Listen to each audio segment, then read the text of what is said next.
Majority Report with Sam Seder. The destiny of America is always safer in the hands of the people than in the conference rooms of any elite. Sam Seder. They are unanimous in their hate for me, and I welcome their hatred. We must guard against the acquisition of unwarranted influence, whether sought or unsought, by the military-industrial complex. The Majority Report with Sam Seder. Ever get the feeling you've been cheated?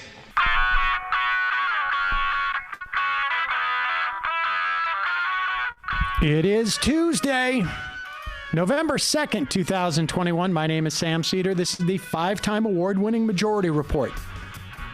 We are broadcasting live steps from the industrially ravaged Gowanus Canal in the heartland of America, downtown Brooklyn, USA.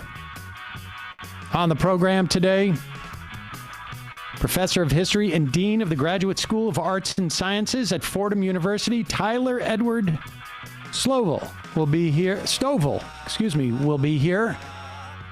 on his book, White Freedom, The Racial History of an Idea. Also on the program today, Progressives cave. They'll vote for the bipartisan infrastructure bill before the reconciliation bill. As Joe Manchin says, no deal yet. Meanwhile, across 11 states across the country, elections, some of which may or may not be a bellwether for the midterms. Day 2 at COP26 in Glasgow. And the EPA to finally limit methane from existing oil rigs, which was already in place. Meanwhile, in this country, the United States hits 80% rate of vaccination. One shot, at least, vaccination. God bless you. Oh, thank you. The DOJ sues Random House over antitrust violations in its proposed acquisition of Simon & Schuster. And surprise, New York City workers showed up yesterday. The overwhelming number of city workers are now vaccinated. House launches an investigation into organizations pushing hydroxychloroquine and ivermectin. All this based on hacked documents that The Intercept received. Lastly, John Deere workers, over 10,000 of them, will vote on a new contract today. They've been on strike. We'll see.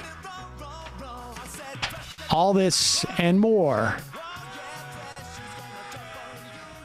on today's Majority Report. Just got a IM about Buffalo. Buffalo polling places do not look good. Byron Brown staff circling every polling place, handing out stamps and diagrams where to write in Brown to everyone in line. We'll see how that works. Emma Vigeland here sneezing and in disgust. Yes. I mean, one doesn't necessarily translate They're to not the other, related. but the sneezing is sometimes disgusting. There you go. That was a fairly tame one, though.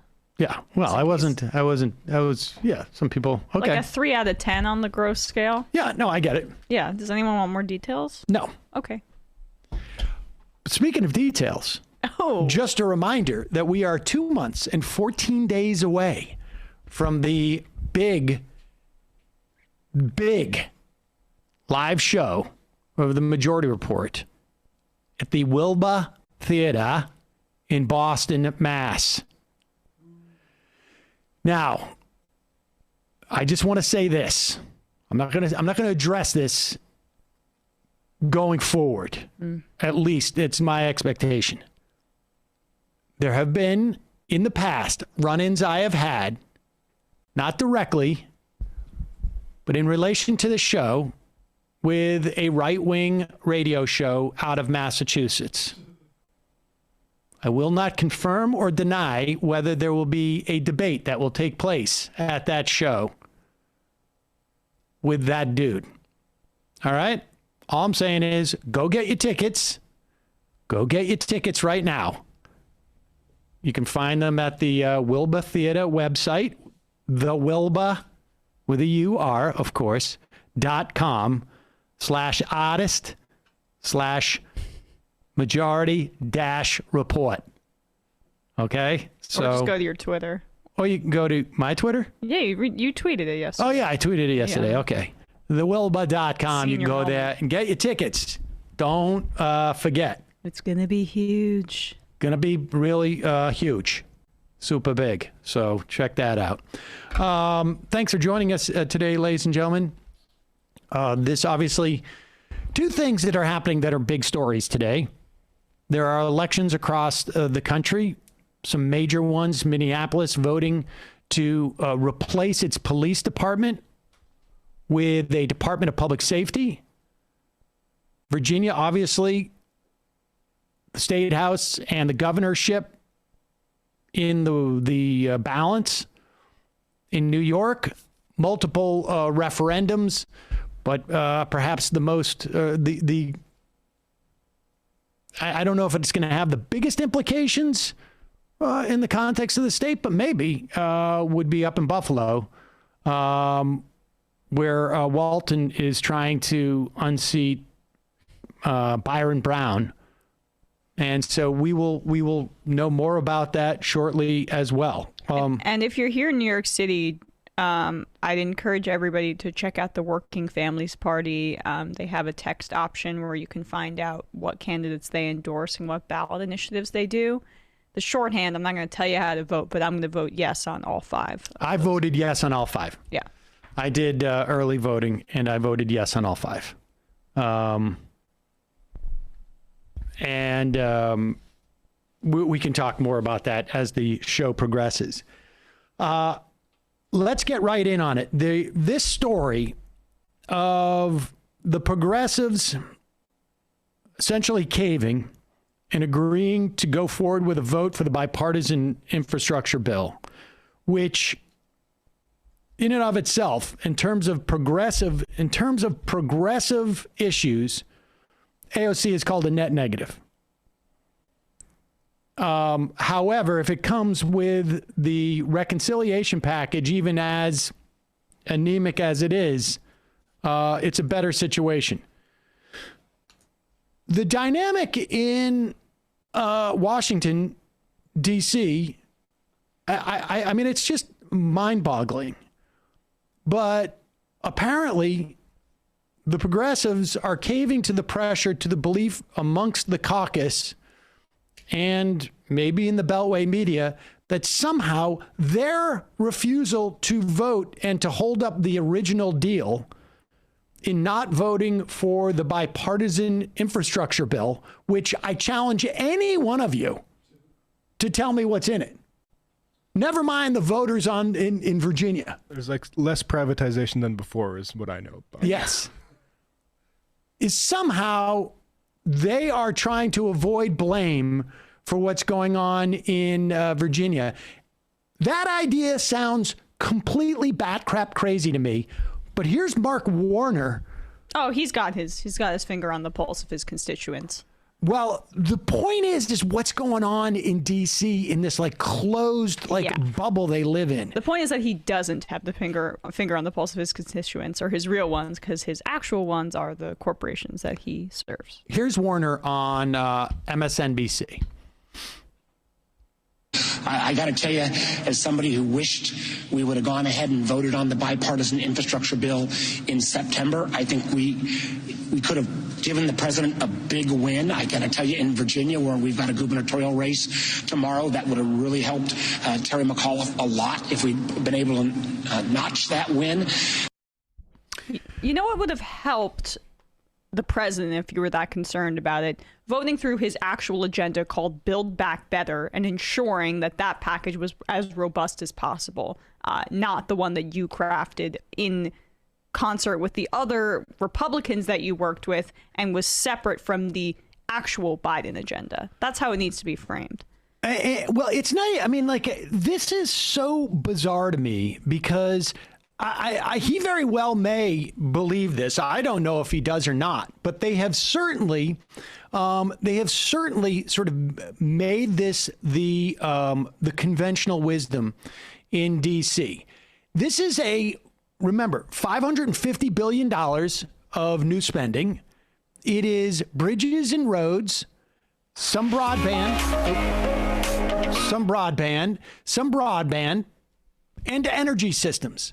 Now, the key to this race in Virginia is going to be essentially how much does the Democratic base come out in Virginia? In other words, how many people of color and black people will come out and vote?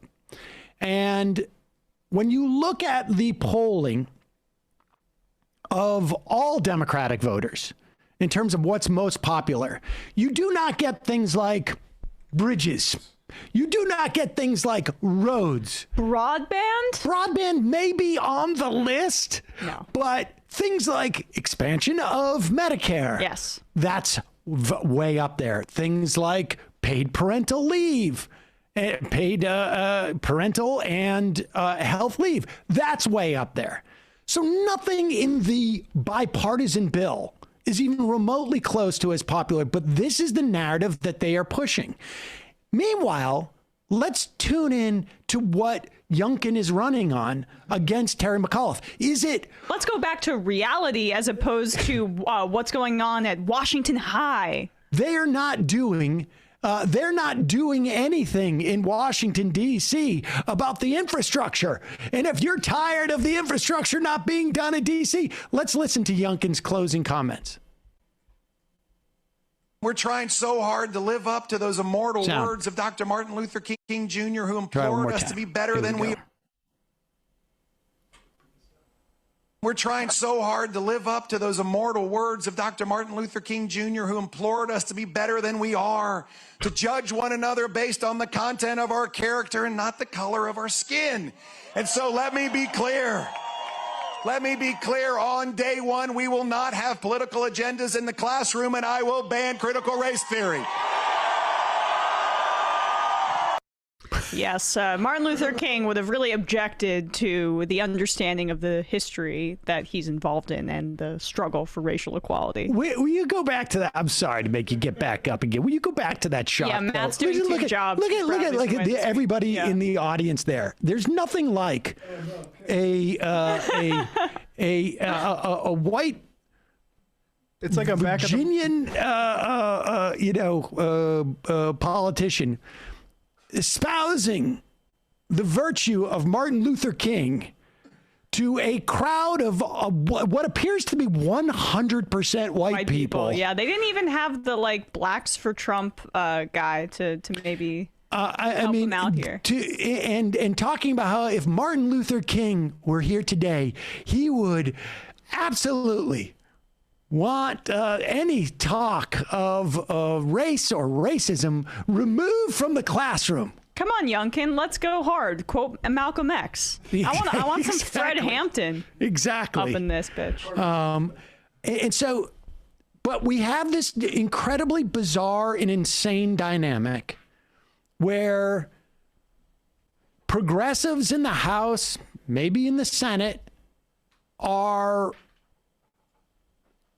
being set up to be blamed for Terry McAuliffe's, no progressive himself's, loss in Virginia because they, by abiding to a deal that they made in support of Joe Biden's bill, are somehow preventing Joe Biden from getting that much desired win by the voters of Virginia on roads and bridges.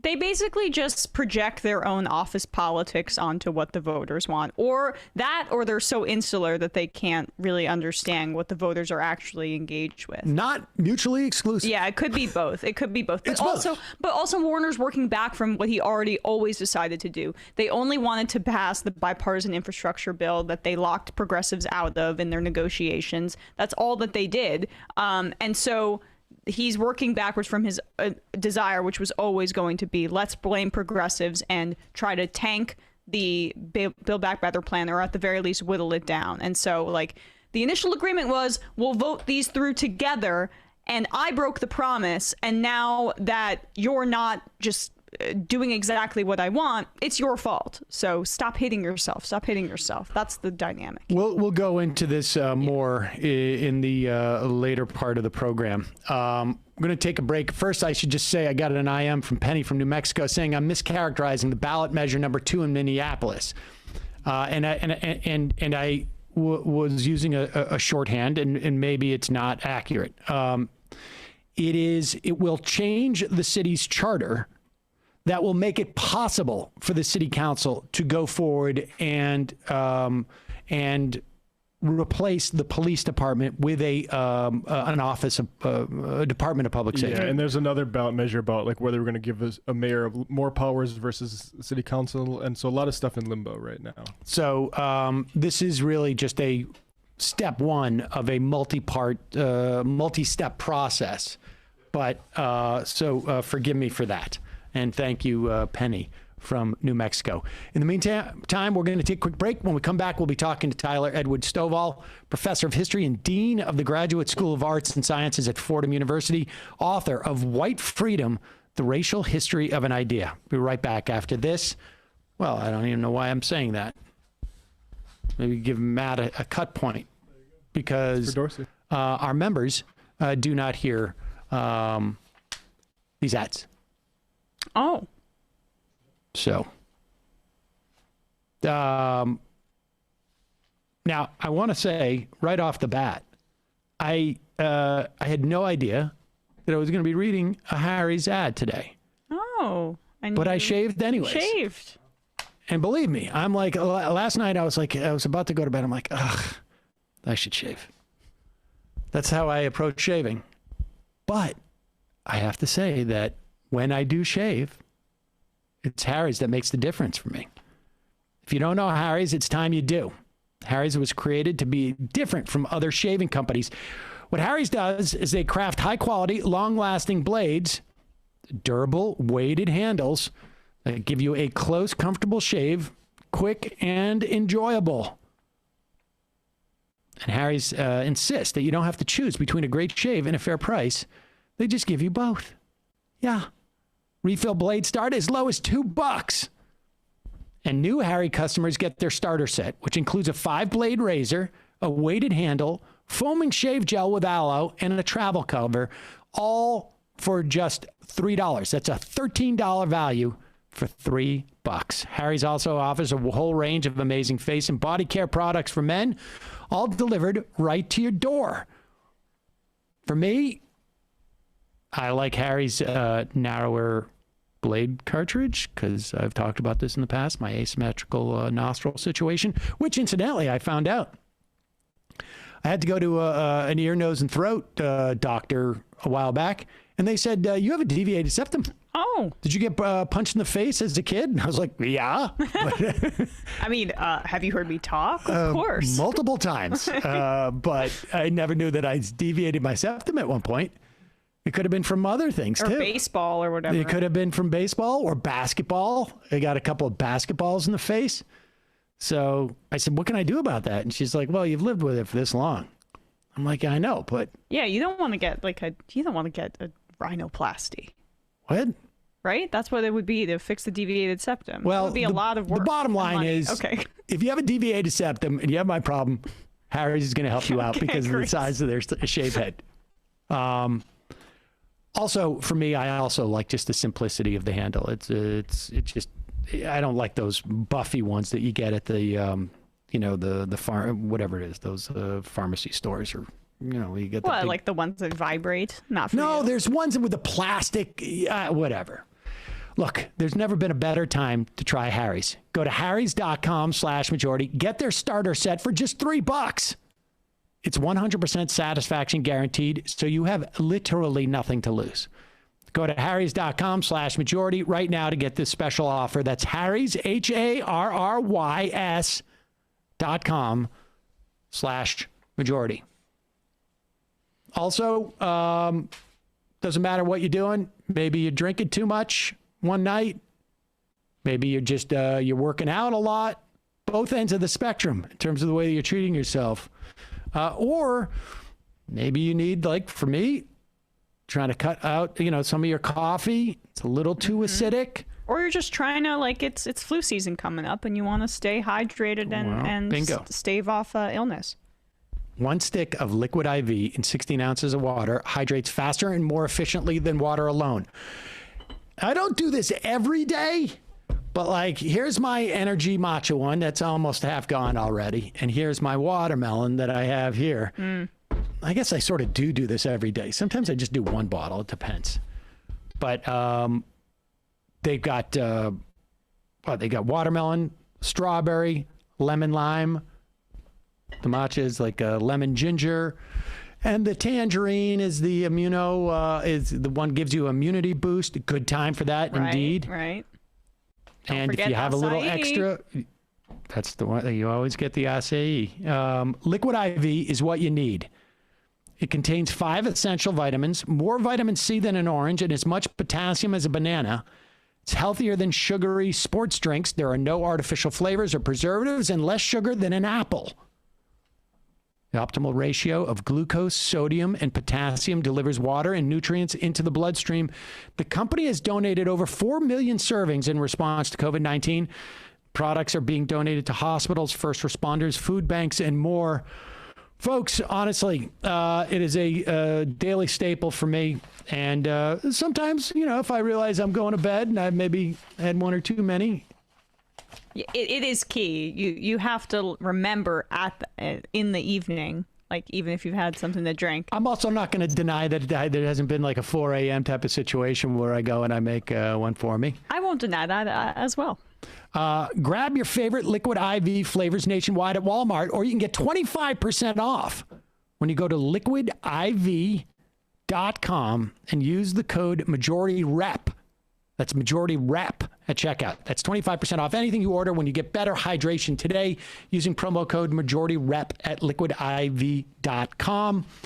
Don't forget, it's your support that makes the show possible. When you become a member at jointhemajority.report.com, you not only get the free show, you get it free of commercials, if that is your jam, and you help support this completely independent, though formerly drowning in Comcast money show. Money, but still drowning in Google money. Yes, of course. Obviously from YouTube. Of course.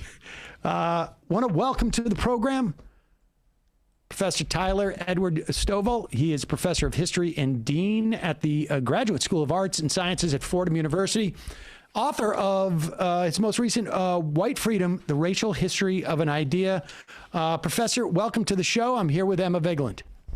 Thank you for having me. It's nice to be here. So let's start in. I have to say that your book in the beginning, in particular, the first couple of chapters, have seriously encumbered 2 of my son's favorite things as a child. Peter Pan, or maybe look at these things in a different way, and the Statue of Liberty. No, he'll get over it, and I will too. But let's start. Let's start with Peter Pan, and then I want to talk about the notion that this is not simply an American story in terms of the way that liberty is perceived. But let's start with Peter Pan as a way to start off this concept. Yeah, well, Peter Pan lies at the heart of the first chapter, in which I talk about the whole idea of childhood and freedom. The idea that freedom is something that in many ways characterizes childhood. I should have also had cartoons by Matt Groening, for example, that show that the essence of being a child is being free, but that the point is you're supposed to grow out of being a child. You have to grow out of being able to do whatever you want, whenever you want, to be able to eat whatever you want. You have to grow into maturity. And that means not so much a loss of freedom, but a redefinition of freedom, because we don't say to our children, you're going to grow up and not be free anymore. We say to them, you're supposed to grow up and be responsible, mature adults. And in a way that becomes, in the modern era, a kind of racialized vision of freedom. The fact that children are often, childhood is often linked to things like playing at being Indians or pirates, to take another part of the chapter, or other figures that symbolize, freedom from responsibility as mature adults. That kind of freedom has to be suppressed, in other words. It has to be ultimately suppressed and turned into something different, into a different vision of freedom, which I have called white freedom, because it has a very strong racial dimension to it. Well, let's get into that. Because I think it, becomes sort of obvious, like the idea that if you're an Indian or a pirate, you don't necessarily have the same sort of like notion of property values or whatnot, or that you are. Those are when we talk about pirates and obviously Indians, as in the context of Peter Pan, we're talking about we're talking about people of color. We're talking about black people or native people, and not white people. Tell us about, get into that sort of dynamic with pirates. Like how does that become racialized, or is that rather just an example of a manifestation of it? Yeah, well, let me say a few words about that. First of all, let me make the point that if you look at Hollywood movies about pirates, mostly the heroes are white, right? Which is certainly not the way it was historically. Many pirates were escaped slaves, for example, or self-freed slaves. The fact that you can have a phenomenon like piracy set in the Caribbean, which is overwhelmingly populated by black people, and yet seen as something that is true of characteristic of whites, of white leaders, says something about the need to racialize freedom as white, right? Because most pirates weren't white, and yet they had a kind of freedom, and that was a kind of freedom that, of course, had to be suppressed. And I thank you for emphasizing the whole point of property values, because property is key. Pirates were people that, in effect, celebrated the ability to do whatever they wanted with their property and with other people's property. And in many cases, they were people that had themselves been property, had been slaves, until they escaped on ships and became pirates. So it celebrates the kind of freedom that has to be racialized and has to be suppressed at the same time, because pirates ultimately are seen as a danger to the civilized world. It is no accident, for example, that the decline of piracy in the Caribbean happens in the early 18th century, pretty much at the same time as the rise of the major plantation economies, the sugar plantation economies throughout the Caribbean. So one has to give way to the other, that the idea of freedom has to be, in effect, stripped away from these pirates, stripped away from these individuals, and embraced instead by a majority white society. And how much of that too is like taking these concepts of freedom and, I'm gonna use one of my favorite words, fetishizing them, creating it, and taking away, extracting the racial history of it as a way for white people to kind of have a imaginary game. Yeah, I mean, I think it's really interesting. First of all, it's important to note that the concept of freedom is not always a good one, right? Even though in contemporary America, we're taught to believe that freedom is the ultimate of all positive values. There are other ways in which it is seen as not good. I mean, think of the concept of anarchy, for example, the total absence of any rules. It's like the light bulb joke about how many anarchists take it to screw in a light bulb, all of them, because there's no delegation in the society. Everybody does what they want. That is seen as a negative. Or the idea of the libertine, somebody who's basically sexually free, but ultimately destructive and self-destructive. So the idea of freedom has to be turned into something positive, and it is turned into something positive by being, as you say, fetishized, and in this case, racially fetishized by something that white people enjoy, and that only white people ultimately can enjoy, because only white people have the right ultimately to be free. Can you? I just want to go into that the like why has popular culture made pirates white? what was that about in terms of the way that, because we have this notion of pirates who represent freedom as a danger, right? we're still sort of like in the Peter Pan type of situation, but the idea of like, when you're children and you have total freedom, which means a complete lack of responsibility. You're also an Indian in that instance, as if like Native people did not have responsibilities and were just but why was it necessary to make pirates white in that way? Okay, because I think if you look at the pirate movies, they're basically positive visions of pirates. Pirates are not seen as people that kidnap other people, that murder them, so on and so forth. They're seen as, handsome individuals like Johnny Depp that, always get the girl and are always very successful. In order to make them positive, you had to make them white, right? In order to make them seen as, well, in effect, Hollywood heroes, as people that represented success in modern society, they had to be white, because otherwise they'd be gangsters. And all you have to do is compare the sort of image of pirates of the Caribbean, for example, with the image of pirates in North Africa and the Mediterranean, who are seen as these sort of suspect types of Arabs, right? And are not seen as positive in any way, shape, or form. Captain Phillips versus Pirates of the Caribbean, right?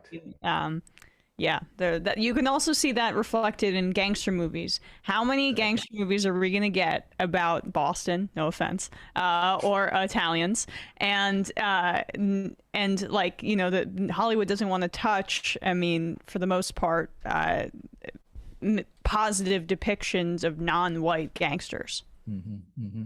Yeah, and it was interesting because one of the sort of breakthrough aspects of what was called blaxploitation cinema in the 1970s was precisely that it did advance this, in some ways, positive image of Black gangsters, right?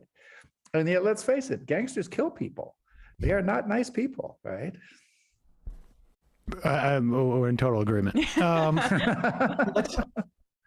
So let's go back to the idea that this development of freedom as we know it, and I wonder if there was a concept of freedom prior to, where we're really talking about the, 18th and 17th century really is where more or less you begin. But it's not merely an American notion. It's in particular, it's shared with France. But B, did the concept of freedom change at that time, like, or had there been some type of legacy before then? Well, the idea of freedom, at least in Western civilization, goes back to ancient Greece and Rome, right? But as a recent book has pointed out, in that era, the idea of freedom was much more linked to the idea of democracy. You're free if you're a part of a society that is ruled by the people as a whole. How it transforms in the modern era is it becomes much more linked to the idea of individual freedom, the ability of the individual to do whatever she or he wants. And that's why you see freedom and democracy in the modern world is in some ways coming into contradiction with each other. All you have to do is look at the current debate about vaccination, for example. Yes. Should one be free to not get vaccinated, even if it might mean not only that they might die, but also that they might in effect cause the deaths of others in society? And does individual freedom really trump that responsibility to the society as a whole? Right. Okay. So, so this concept of individual liberty really begins to arise in the 18th century, and both in France and in the United States.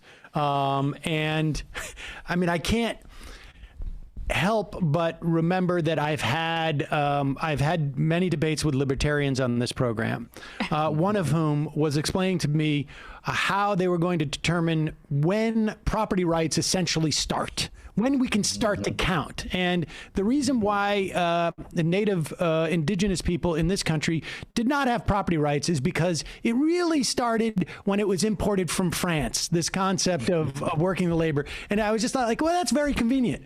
Good time to start. When you get the property is the best time to start. But so we have this concept of individual liberty. How does it, just give us a sense of how it's being paralleled in the United States and in France? Oh, okay. Well, I chose the United States and France not only because these are the countries I know the most about, but also because they are both countries that are really centered around the idea that liberty is their essential notion, right? I mean, the word France really comes from an old ancient word that means liberty, right? Both countries see themselves as not only enjoying or supposedly enjoying liberty, but also triumphing a vision of liberty that they see as universal, that they feel should be and hopefully can be extended to the world as a whole. The fact that that vision of liberty often has French or American characteristics is something that is often noted by other peoples, but nonetheless, it is true. So in both cases, you have, and the contradictions are there right from the start. France, when it has the Declaration of the Rights of Man, which is the great statement of liberty that emerges out of the French Revolution, owns the colony of Saint-Domingue, later Haiti, which is the greatest slave colony in world history, basically. It is one of the most profitable slave colonies, certainly the most profitable slave colony in the world at that time. And of course, as we all know, many of the people that wrote the American Declaration of Independence were slave owners, right? So right from that point, you have in both countries a real strong emphasis on the importance of liberty, on the importance of freedom, while at the same time their practices point in other directions.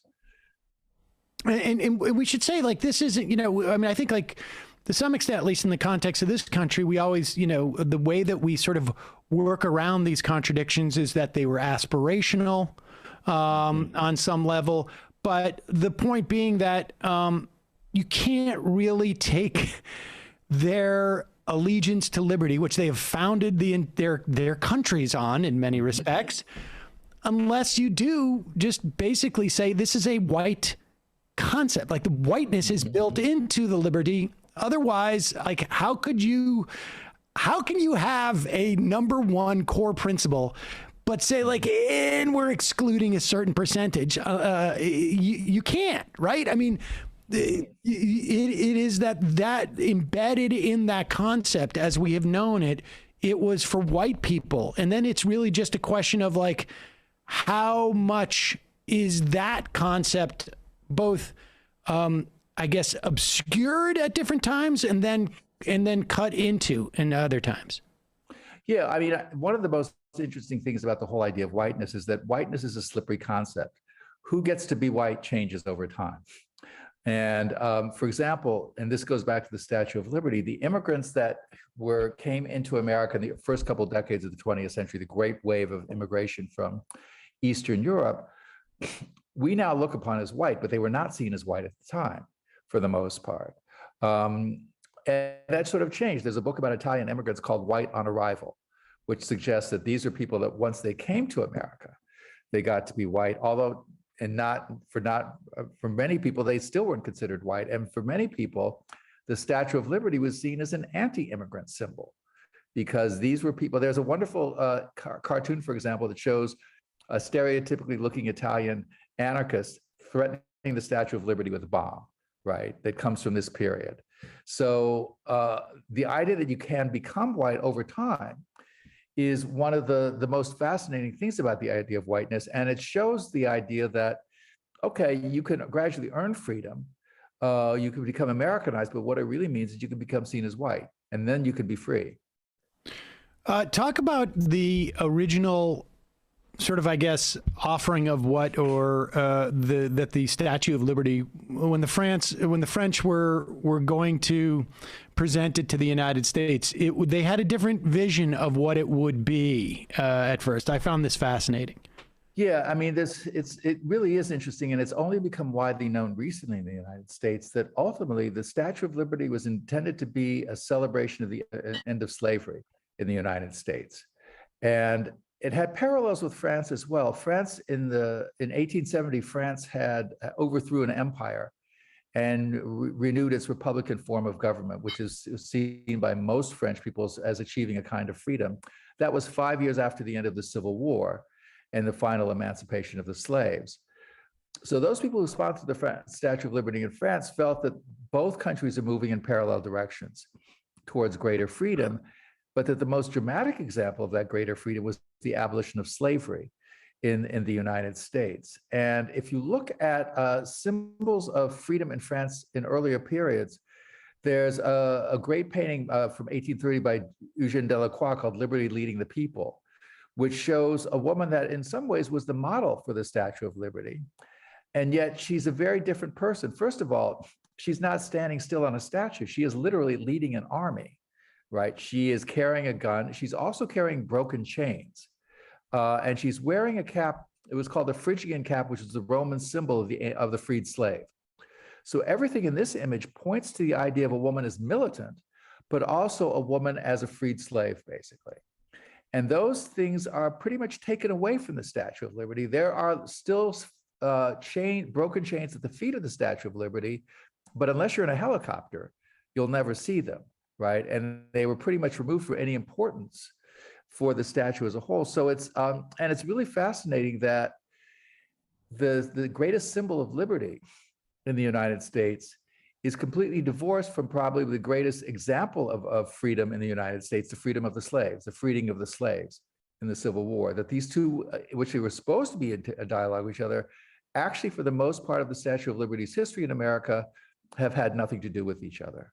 How did that come about, though? I mean, like, was that, how conscious of a decision was that to not inflame the sensibilities of essentially white people who were having to deal with a rise in black power politically, both in terms of voting and in terms of becoming politicians, but also economically in this country? We're all talking, we're talking Reconstruction at this point, and there's obviously a tremendous amount of white backlash. How conscious of a decision was it to, like, hey, can we tone down the part about, I mean, because, like, who was wearing those chains at her feet? Like, it's a black person wearing those chains, right? I mean, there's only one answer to that question.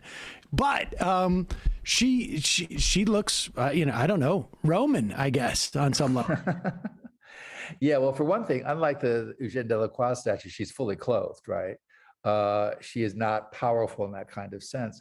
But they came from several directions. Partly was the makers of the statue toured America in the early 1880s before the statue was brought over, and they got the sense that, yes, it needed to be toned down. There were also French reasons to tone it down, the idea that of French revolutionary women being a threat to modern liberal democracy. That was also an issue.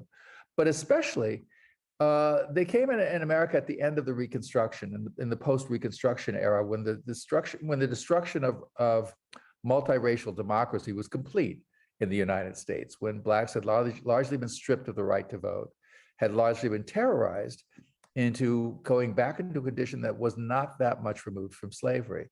And so in that context, this decision was made, okay, we need to have a more sort of abstract vision of liberty, one that emphasizes enlightenment, but one that doesn't really emphasize the bloody work it takes to free slaves, basically.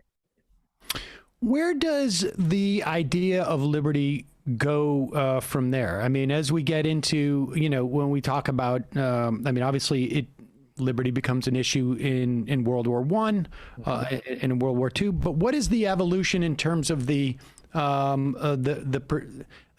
it ever lose its whiteness at any given moment? And is it recovered, or is it simply just sort of like this enduring concept? Well, no, it does. And I think, the thing about the 20th century, at least the early 20th century, is dominated by the two greatest wars the world has ever seen.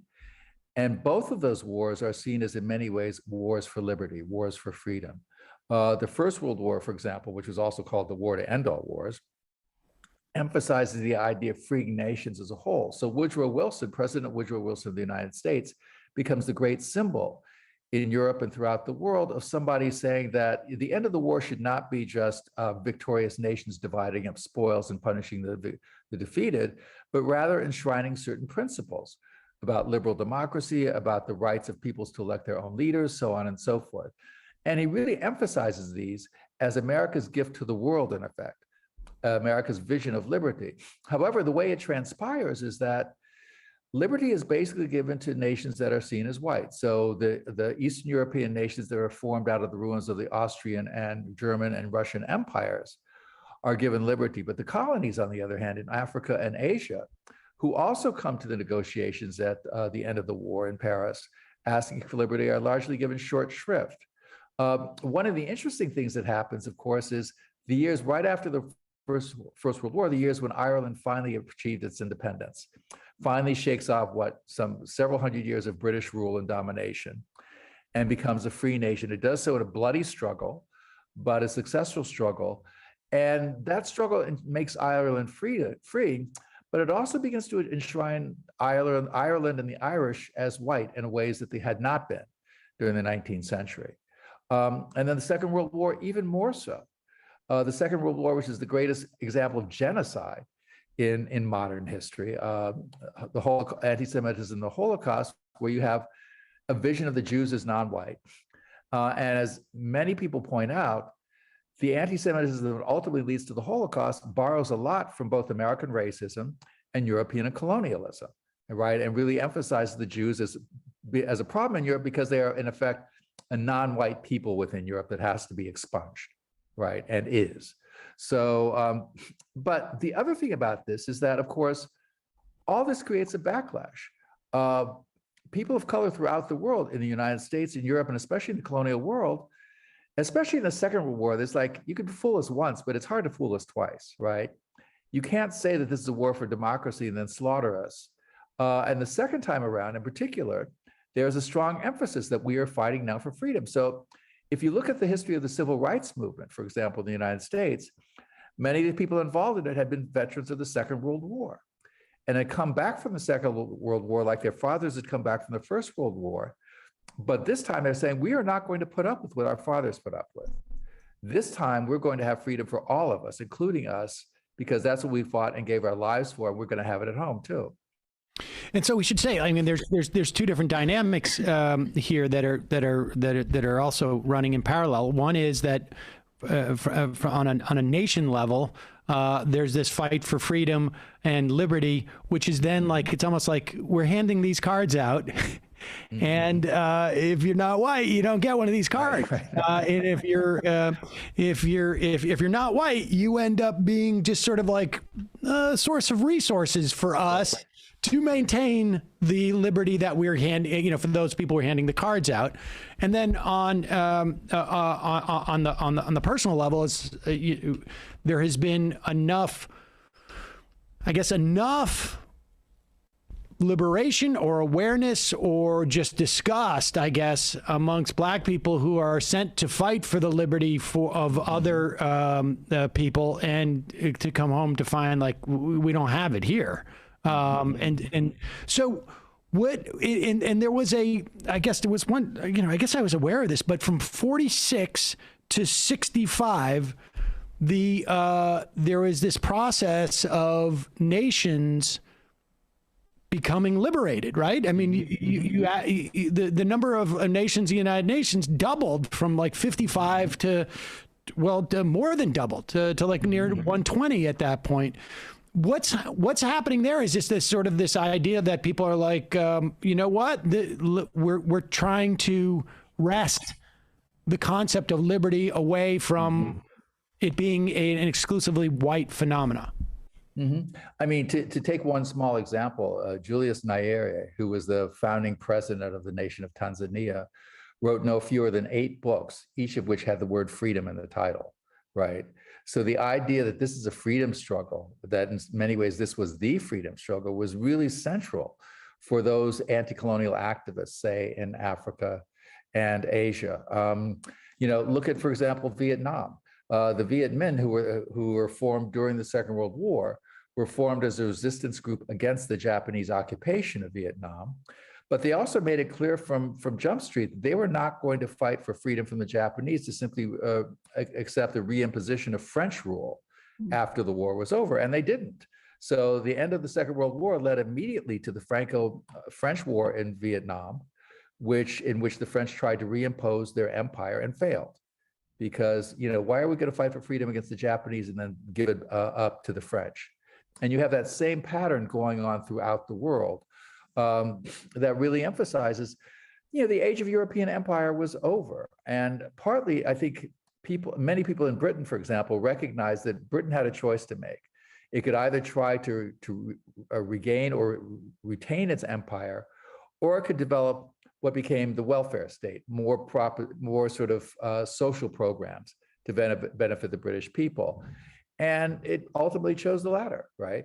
The French, on the other hand, were more hard-headed about it. They felt that if they didn't retain their empire, they could no longer be regarded as a great power. In the era of the dominance of the United States and the Soviet Union, the only thing that would make France a great power was having an empire. So they fought to retain their empire. Two horrible losing wars, first in Indochina and then in Algeria. From 1946 to 1962, they fought these losing battles to retain empire, only have to recognize at the end of this period, and this was Charles de Gaulle's great achievement, that France was not going to have a great empire anymore. It was going to have different ways of exercising its influence in the world. So where are we today in terms of this concept? Like, how much? I guess it's sort of hard to sort of make a quantitative evaluation. But you also, at the end of the book, you juxtapose the idea of Ronald Reagan saying let freedom ring, tear down that wall, and Donald Trump saying let freedom ring, build that wall. But where are we in that? It feels like there's a lot of liberty is a very dynamic term right now. Mm-hmm. No, and I think we're at a real crossroads in a lot of ways. I like to say I'm an optimist, frankly, and people often ask me, how can any historian be an optimist after reading about all sorts of deaths and battles and horrible events and so on and so forth? But let me join them in asking you that. Well, one thing is being a parent. If you're a parent and you're not an optimist, there's something wrong there, or there's something challenging there, right? You're hitting on. Yeah, there's a challenge. It's sure, that's true. But also because I do think America is changing. For example, let's look at the death of George Floyd. When that happened, my first reaction was, I really don't understand why white people are getting so upset. It's not like this hasn't happened before, right? Many, many times before, right? And yet the fact of the matter, there was a sea change in terms of America's reaction to the idea of this black man being shot by the police. And the fact that Black Lives Matter became one of the biggest movements in America, in part as a result of that, was something really unprecedented, at least in my lifetime. And I think a very hopeful sign. So, I think it's also, people are becoming more and more aware of the contradictions of American democracy, the fact that many of them are racially based, and how we need to go beyond them. To take one example that I love, if you take the 10 smallest states in the United States, they elect 20 senators, even though their combined total population is less than that of Los Angeles County, right? There's something wrong with that. And there's something that has a real impact on democracy. And I think more people are becoming increasingly aware of that. How we get beyond that is still very challenging. But I think people at least are understanding that these are the crucial issues one has to deal with. And I think that's the hopeful sign. Does the concept of liberty and freedom, really mean anything? I don't know if it ever did, but does it now? To hear, liberty invoked in the way that it is today, freedom from masks, freedom from vaccines, as opposed to the idea of what about my freedom from having to be afraid to go to the supermarket, or my freedom being able to go into work and not feel like I'm going to threaten my family and my kids, or is there? Has that been just too seated? It seems to me. I just don't see. We had at one point, right? FDR had his 4 liberties that were a different. They were an exposition on that word, I guess, and sort of an alternative version of it, as opposed to sort of like a laissez-faire version. It seems to me that there's been a lot of work done to just return it to simply a laissez-faire situation that helps people who already have power. does the word mean anything? Is it worth fighting over? Well, let me put it this way. You could say all the same things about the word love, right? Does the word love, as much as it is prostituted in all sorts of ways, still mean anything? And yet that doesn't stop people from falling in love and building their whole lives around love relationships, oftentimes more than once, but still, it does mean something to people. So, and I think of all the people that have seen themselves as giving their lives for freedom, and that makes it mean something. The monuments to dead soldiers, for example, I think those mean something. Or you could take the line from what is one of the greatest, I think one of the greatest songs ever written, the Battle Hymn of the Republic, which says, as he died to make men holy, so we die to make men free, right? And gives it a kind of religious dimension. So yeah, as like any great concept, certainly it is often defamed, it is often prostituted, but the fact that it is really underscores the fact of how important it is to people. Tyler Edward Stovall, the book is White Freedom, The Racial History of an Idea. We'll put a link to that at majority.fm. Thank you so much for your time today. I really appreciate it. Thank you both. I really appreciate the conversation. Thank you. All right, folks. We got a lot to talk about in terms of the elections today, and yes. Also what's happening with the infrastructure bills. And we will head into the fun half. Let me just get, I just got a text from Nomi. You did not reach her. Here, I get this. I just sent her the Zoom link. So she's going to hop on in a second. Just a reminder, it is your support that makes this show possible. We can always use more members. Very, very helpful for us. You allow this show to survive and thrive. You can become a member at jointhemajority.report.com. Jointhemajority.report.com. Check it out today. Don't forget, live show at the Wilbur Theater, January 16th. Buy your tickets before they sell out. I'm giving you fair warning. Check the YouTube or podcast description for the link. Yeah, or you just Google Wilbur Theater Majority Report. Yeah. That should probably do it there too. Also, justcoffee.coop, fair trade coffee, tea, or chocolate. Use the coupon code majority. You get 10% off. And check out the Discord, majoritydiscord.com. Talk about people are already starting to get excited about the show there. And you can also go in and lament the what's going on with our politics and et cetera, et cetera. So check that out. Matt, what's happening in the Matt Leckian media universe? Well, last night we did a instant release of what was Patreon content of the election. We released our conversation with GP Jacob about the Minnesota municipal elections. So if you want to hear about how a sort of a communist, sort of inspired by Lenin, I think positions himself towards municipal elections and how somebody actually does that, I think like GP Jacob is a very good person to follow. They're very knowledgeable and I think clear-eyed about all this stuff. And then tomorrow, Elliot Karakatsanis of the Civil Rights Corps coming to talk about mass incarceration as a whole and how America became the world's greatest jailer and how we sort of read books like Gulag Archipelago and think we're as if we're like some sort of shining beacon of liberty, as we were talking about with the guest, but actually we are a mass cager of human beings. So that's tomorrow night at patreon.com/leftreckoning to get the post game. And here is Nomi.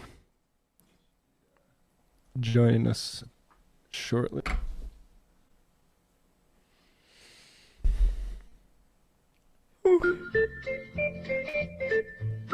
There she is. Bradley's out of town. Yeah. So, whoa! Wow. We're back with the purple. I had the purple, but I didn't have curtains. Floating in the this is it. Floating.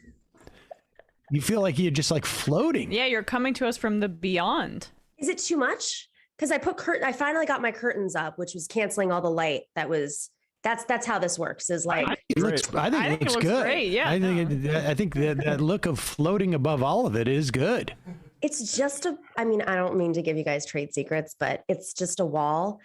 a purple light, and some curtains and a light in front of me. It's that's fancier than this setup here. So don't. I'm joking. Definitely fewer wires. I'll say that. I've been in that studio many a time. So you're back from, you were in. Where was I? Right? Where was I? In Edinburgh? That was weeks ago, though. It was? Where was I? Oh, I was on. Yeah. That was a couple of weeks. We've talked since then. It's okay. I'm going to throw you another one in a second, so don't worry. Where have you been? I was in Edinburgh, and then I came back to New York, but I was stuck in that weird flight situation. Yeah. All right. Okay.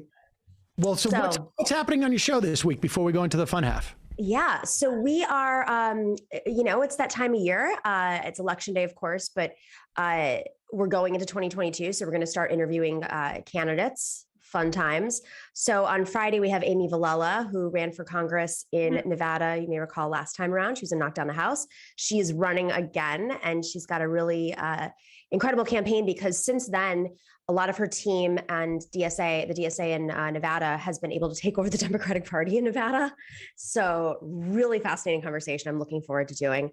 And then tonight on Rockfin, we're going to have Shahid Buttar to talk about what's going on in San Francisco. He's been keeping up with the work that he was doing prior to his race. And that includes talking about the 20th anniversary of the Patriot Act. So it'll be a nice little flashback, let's look back on those special moments.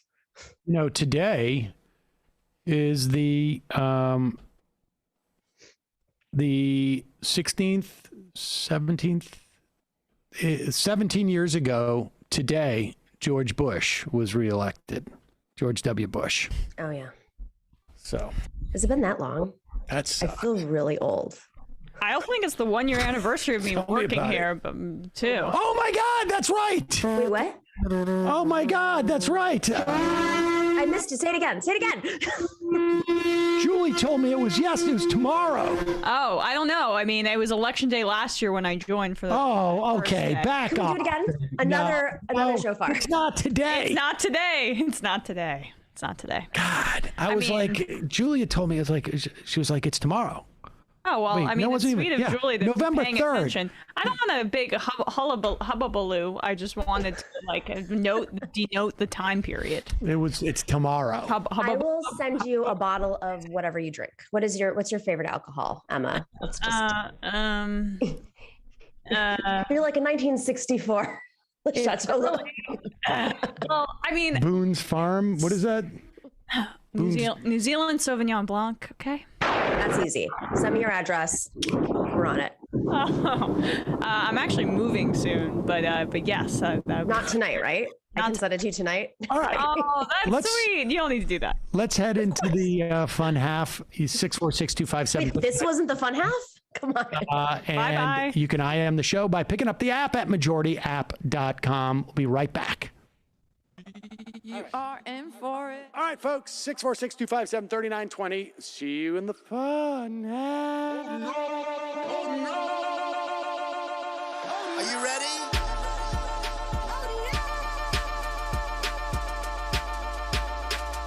Who sent us this?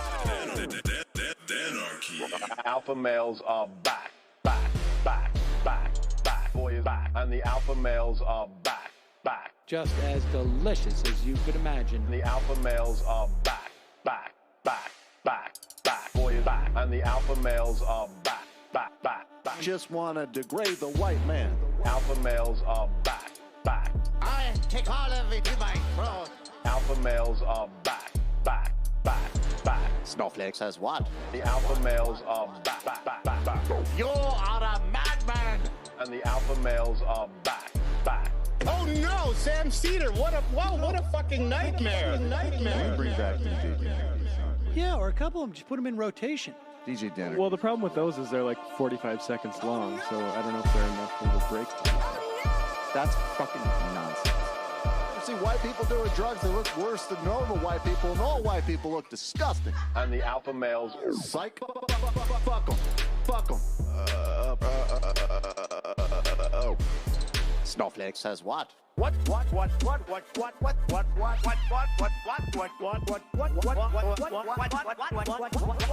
Snowflake says what? A hell of a lot of bank. A hell of a lot of bank. A hell of a lot of bank. Okay, I'm making stupid money. Hell of a lot of bank. A hell of a lot of bank. All lives matter. Have you tried doing an impression on a college campus? I think that there's no reason why reasonable people across the divide can't all agree with this. Psych. And the alpha males are back. And the Africans are black. African. And the alpha males are black. And the Africans are back.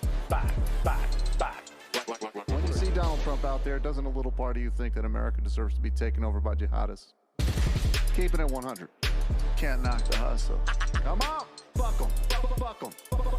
Things I do for the bigger game plan. By the way, it's my birthday. Happy birthday to me, Jew boy. I have a thought experiment for you. And the alpha males are back. Africans are black. Alpha males are black. Africans are back. Come on. Come on. Someone needs to pay the price for blasphemy around here. I am a total pussy.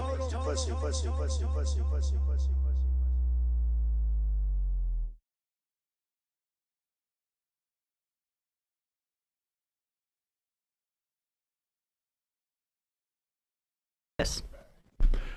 We are back. It is the fun half, ladies and gentlemen. On I'm trying to figure out what should we start. Which unfun should we talk about first? What's that? Oh. Should we do Dave Rubin first? All right, let's do Dave Rubin first, just to start this off with fun, and then we'll get into the unfun stuff about what's going on in Washington and this dynamic that is just sort of and nuts. like COP25, because I mean 26 or 26, sorry, because it's just anyway. We'll do Dave Rubin, but I'm like grossed out by Biden's kind of performative speech on this as line 3 is let me just read this too from Glass-Steagall. Apparently, the Kenosha, Kyle Rittenhouse's trial is ongoing right now. And apparently the Kenosha prosecutor just said to the jury, and these must be the opening statements, you will hear from an FBI agent who was in a plane that night taking infrared video of the protests. Jesus Christ. Of course. Now, let's be clear. They're not taking infrared. They are taking infrared video of the BLM protests. They're not looking for Proud Boys or other guys who are showing up with guns. What do you mean? Like they're high-fiving them and saying, thanks for all you're doing. And maybe coordinating with them. Yeah, potentially. That is an interesting development for sure. You got FBI agents, infrared video. It's those something protests. to follow that lawsuit that's happening in Kenosha. Like there are some legal actions from demonstrators they're suing the police department. I don't know if this is the same situation, but they're suing the police department over like protecting Kyle Rittenhouse is what they're alleging. So okay, so let's go through this just to start the fun show, fun half off on a fun way, and then we'll take it to go downhill from there. There's no video associated with this, right? This is just a Twitter exchange. Now, everyone is familiar with a man named Dave Rubin. My experience with Dave Rubin was that he refused to have contact with me after Michael had done a video about him, and we posted it, and in the title, we referred to Dave Rubin as stupid. And in an attempt to continue my discourse with Dave Rubin, I publicly apologized to Dave on Twitter, saying that I had not done the titling of that. Michael had also not done the titling. It was classic Kelly who had done it, or Matt. And so I think I docked Michael from having commissary privileges for a number of days as a show of good faith. And we pulled down the term stupid from the video. And Dave Rubin said, "No, absolutely not. I am no longer engaging with you." Which is very convenient. But it's not like this guy does this all the time. I give you his exchange with Reason editor Robbie Suave, I believe his name is. Apparently they were going to have a debate. There was a planned debate. Robbie Suave was going to debate Dave Rubin, who believes that big tech needs to be regulated. It's nice to see Big Dave. I mean, Dave coming back around. Come back around Yeah, to Big Dave. the left Big on that. Dave. It benefits him, for that's smaller why. government, except for when it involves him being shadow banned Right, by a private enterprise. Now But- it's time to regulate. Right, now it's time to regulate. I'm with him. I say let's chop these things up into little pieces. But the guy from Reason magazine, of course, was like, no, we can't have that. So Robbie Suave says, sad to learn that Rubin report. Of course, I couldn't see this because Dave has me blocked. Sad to learn that Rubin report is backed out of a planned debate with me on whether government needs. And I also just want to just commend Robbie Suave for this, because it's not whether or not. You don't need that. Yeah. You're not supposed to put the or not. It's simply just whether. And I appreciate that. That is because usually libertarians are so overly wordy. Well, just other people say whether or not. You don't need whether or not. Whether government needs to regulate big tech. The host did everything to accommodate him, even seeking a venue with no value. Oh my God. Per his request. They found one and he canceled. Too bad! Exclamation point. Oh my God, this response. And Dave Rubin responds, Robbie, what an unbelievably dick move to go after me publicly. Oh, it was a dick move? Dick move. Oh. Dick move. I explained to the promoter why I had to cancel. You have my number, my phone number and email. Child.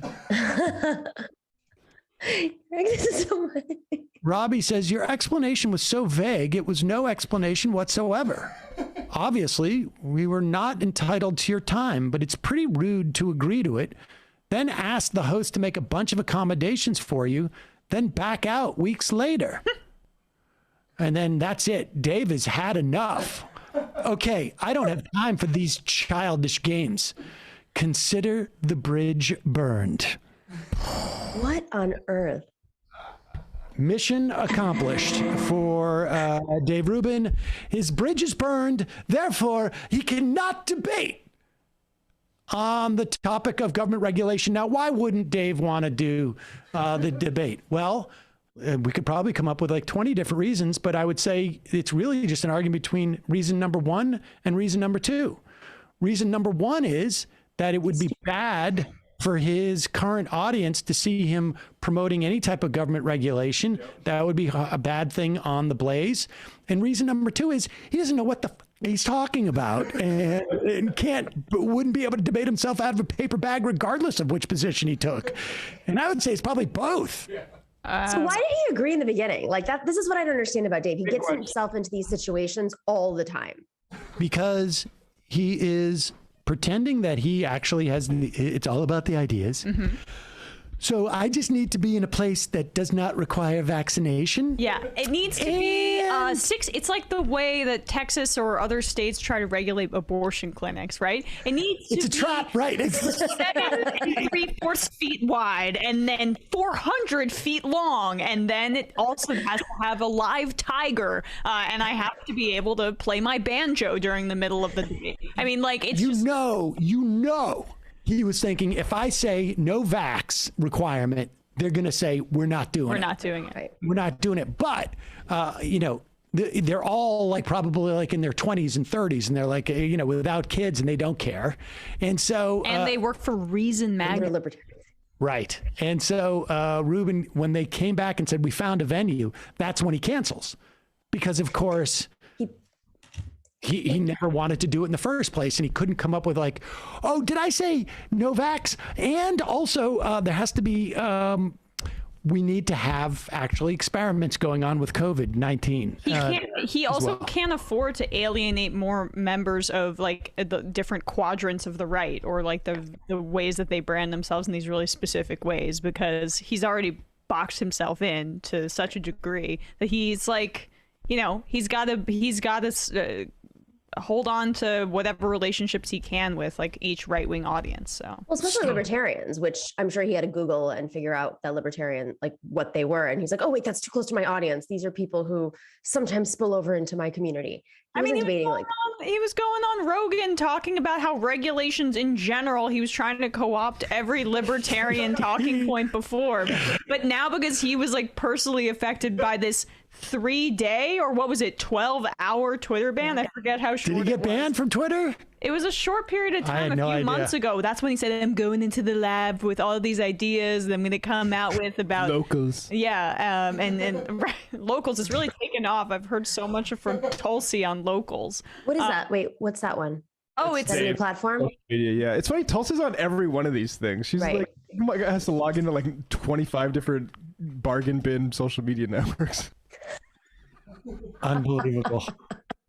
Bargain bin social media. Yeah, I mean, can you please make somebody immediately by the end of the show make a Twitter account called Bargain Bin Social Media? It's all of right-wing media space now. Let's go to the phones. Calling from a 506 area code. Who's this? Where are you calling from? Hi, it's Devin from St. John. It's Devin from St. John. What's on your mind? I wanted to talk about, or I wanted to answer a question that our libertarian friend Dan couldn't last week. No, it's Infertile Dan, good sir. Sorry? Infertile Dan, good sir. Oh, yes, Infertile Dan. So this is anecdotal, but I personally was hospitalized because of an infection from MRSA, which is a superbacteria created by the overuse of antibiotics. I'm sorry to hear that, but I understand why you're calling in. We should remind people that in this impromptu conversation I had with Dan the Fertile, I suggested to him that it's not always the case that when we act in our own self-interest that it's best for society. And one of the examples was the overuse of antibiotics that creates antibiotic resistant bacterial infections. Yeah. So like I, personally can say that, yeah, it is not in the interest of society. Well, there you go. I appreciate that, because he didn't seem to. What was his response to that? It was something like, well, that's not real. He'll have to think about it. He needed to think about it. He's thinking about it. He doesn't know. He's not a doctor. So how did you deal with that? I mean, just out of curiosity. Glad to hear you're doing better. Well, luckily, I live in Canada, so I went to the hospital and they admitted me immediately, and I didn't have to pay anything for it. You didn't have to wait for like 16 weeks, I thought? No. Usually, like, if you're not like going to die right away, you might have to wait a while in the ER. But no, I was like, the doctor was like, you're going straight to pediatrics. They didn't even send me to admitting. So I skipped a lot of steps. Oh, interesting. Well, listen, I appreciate the phone call. Glad you're feeling better. No problem. All right, bye-bye. I'm good. You too. Canadians dropping in, coming in with a hammer. Okay. Let's talk about this, Nomi. I want to talk about, obviously Buffalo, and want to talk about what your perspective on these, some of these, but so nervous.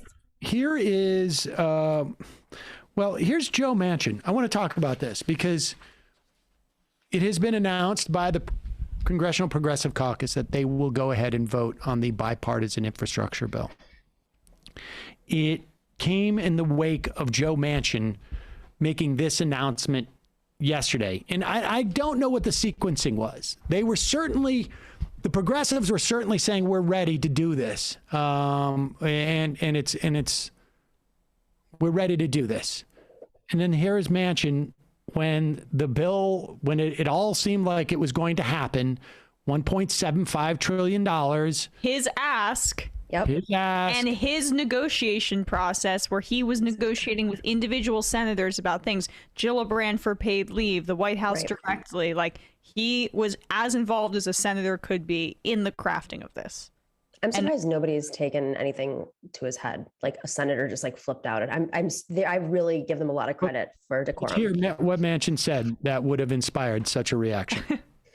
With the factors in mind, and all of these factors that we've spoken about, I've worked in good faith for months with all of my colleagues to find a middle ground on a fiscally, and I repeat that, a fiscally responsible piece of legislation that fixes the flaws of the 2017 Trump tax bill that I thought was weighted far, far too far for the high-end earners and the needs of the American families and children.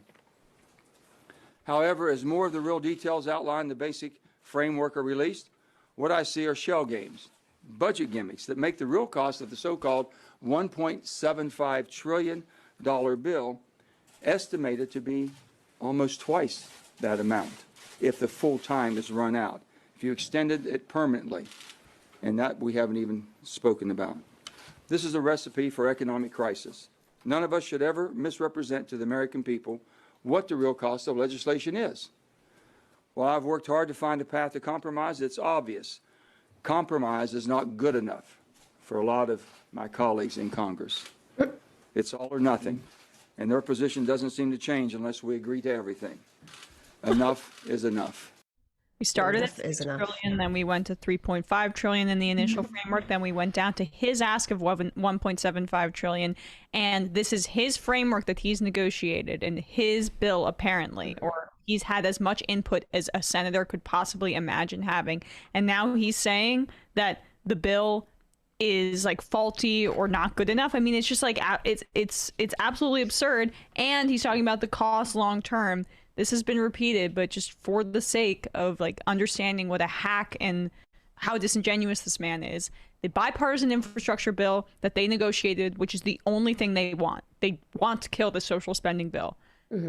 It adds $250 billion to the deficit, and he's complaining about this bill crippling the United States spending ability or their debt and their deficit. It's ridiculous, and like no one seems to point that out to him.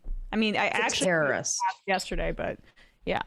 No, I mean, that's how we have to. He's saying I negotiated. He's very intentional with his words and his language. If you noticed, I came here and I was part of the negotiation process and this was compromise. No, you are a terrorist. You are a terrorist, and the entire country, the entire Democratic Party has been beholden to your demands because you are a terrorist and you act on behalf of the 0 billionaires in your state.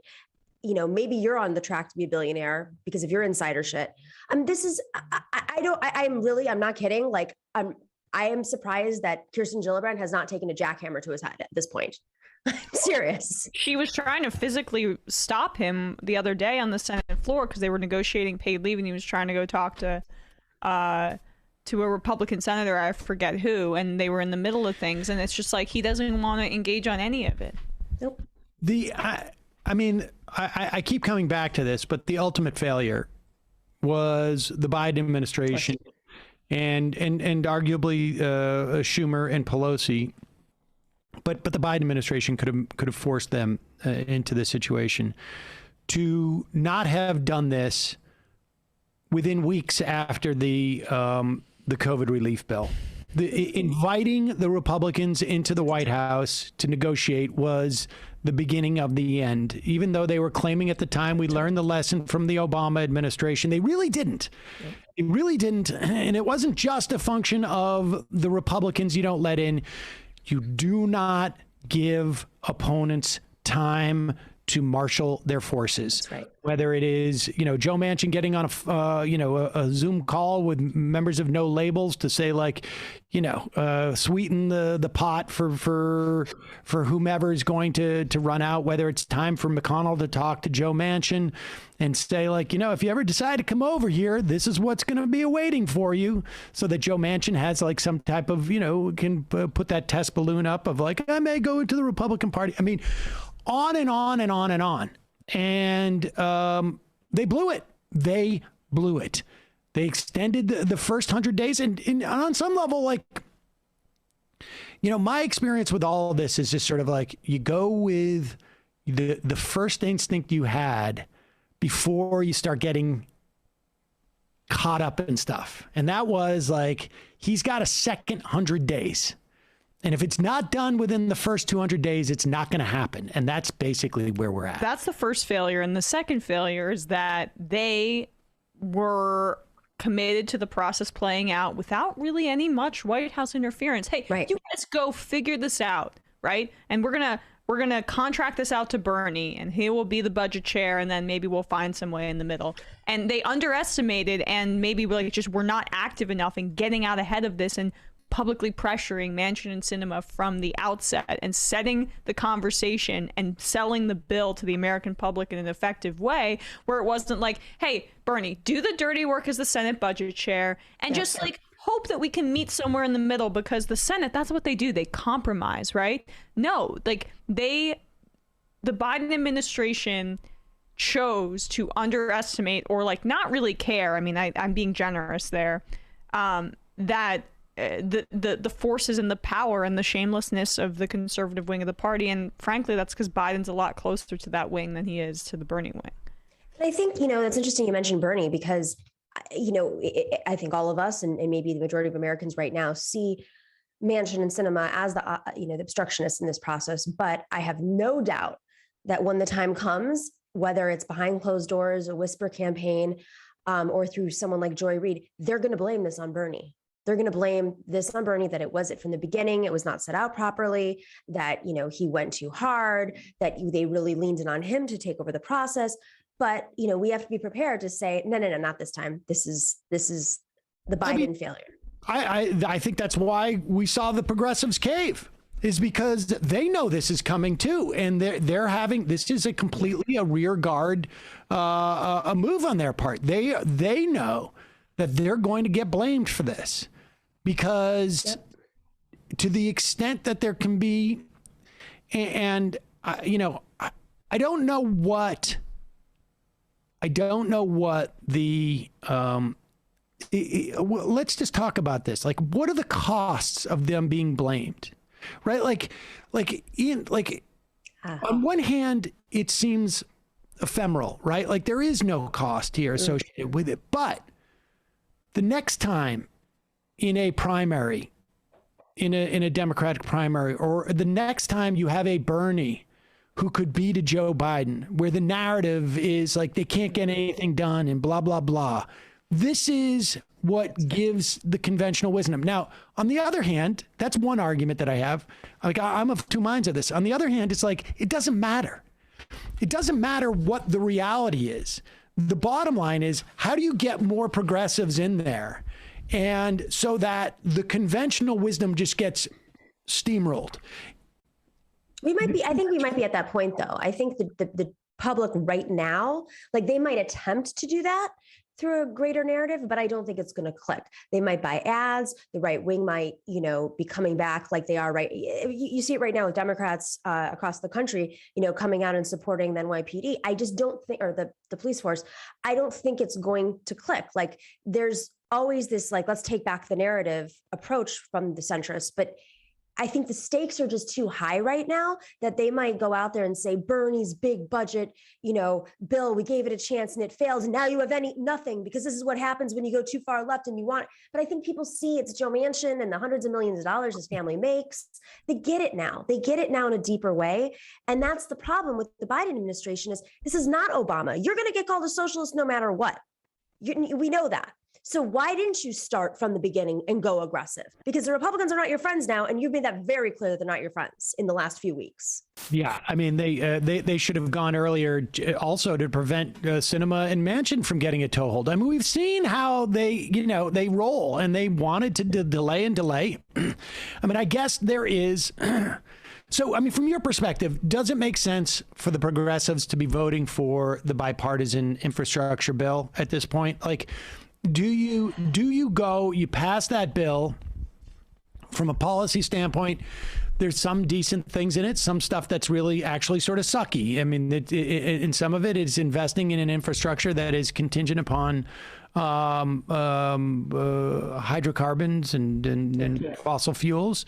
On the other hand, I guess, broadband, that's good and whatnot. But the bottom line is you are putting all the pressure on Manchin at this point. You said that you wanted the bipartisan infrastructure bill passed. Now what? Like, the political pressure is now on Manchin. Are we just is this just, I don't think he'll turn, but is it just setting up the narrative for the next time, or does that even matter? I think that right now folks are more concerned. I mean, I could be wrong about this, but I think behind the scenes and they're all feeling that Manchin is going to affect their election chances, their reelection chances. And, if whether you're progressive or not, voting on this now and having something to deliver and take home, even if it's crumbs at this point, is better than nothing. And there may never be anything if you keep delaying. And this is a really important thing, because I've noticed this in the progressive movement a lot in the last few years, whether it's my own experiences on the Unity Reform Commission or seeing how the DNC chairs races go, or other sort of procedural stuff in which it's not pure democracy. We really have to become more sophisticated as a movement and our electeds with process. They steamroll us on process, and they do things like this, these gimmicks to delay. You can't fight this back. I mean, you really, I think it's probably smart for them to vote. Yeah. I think the alternative is there's nothing for them to take home when they're running for re-election. I don't know. I mean, I guess the bigger question is, does Nancy Pelosi want to keep whatever she has? And does Chuck Schumer want to win the Senate? Or have a Senate, I should say. I mean, I guess from the progressive standpoint, it's like either you either bail now or you basically sink everything.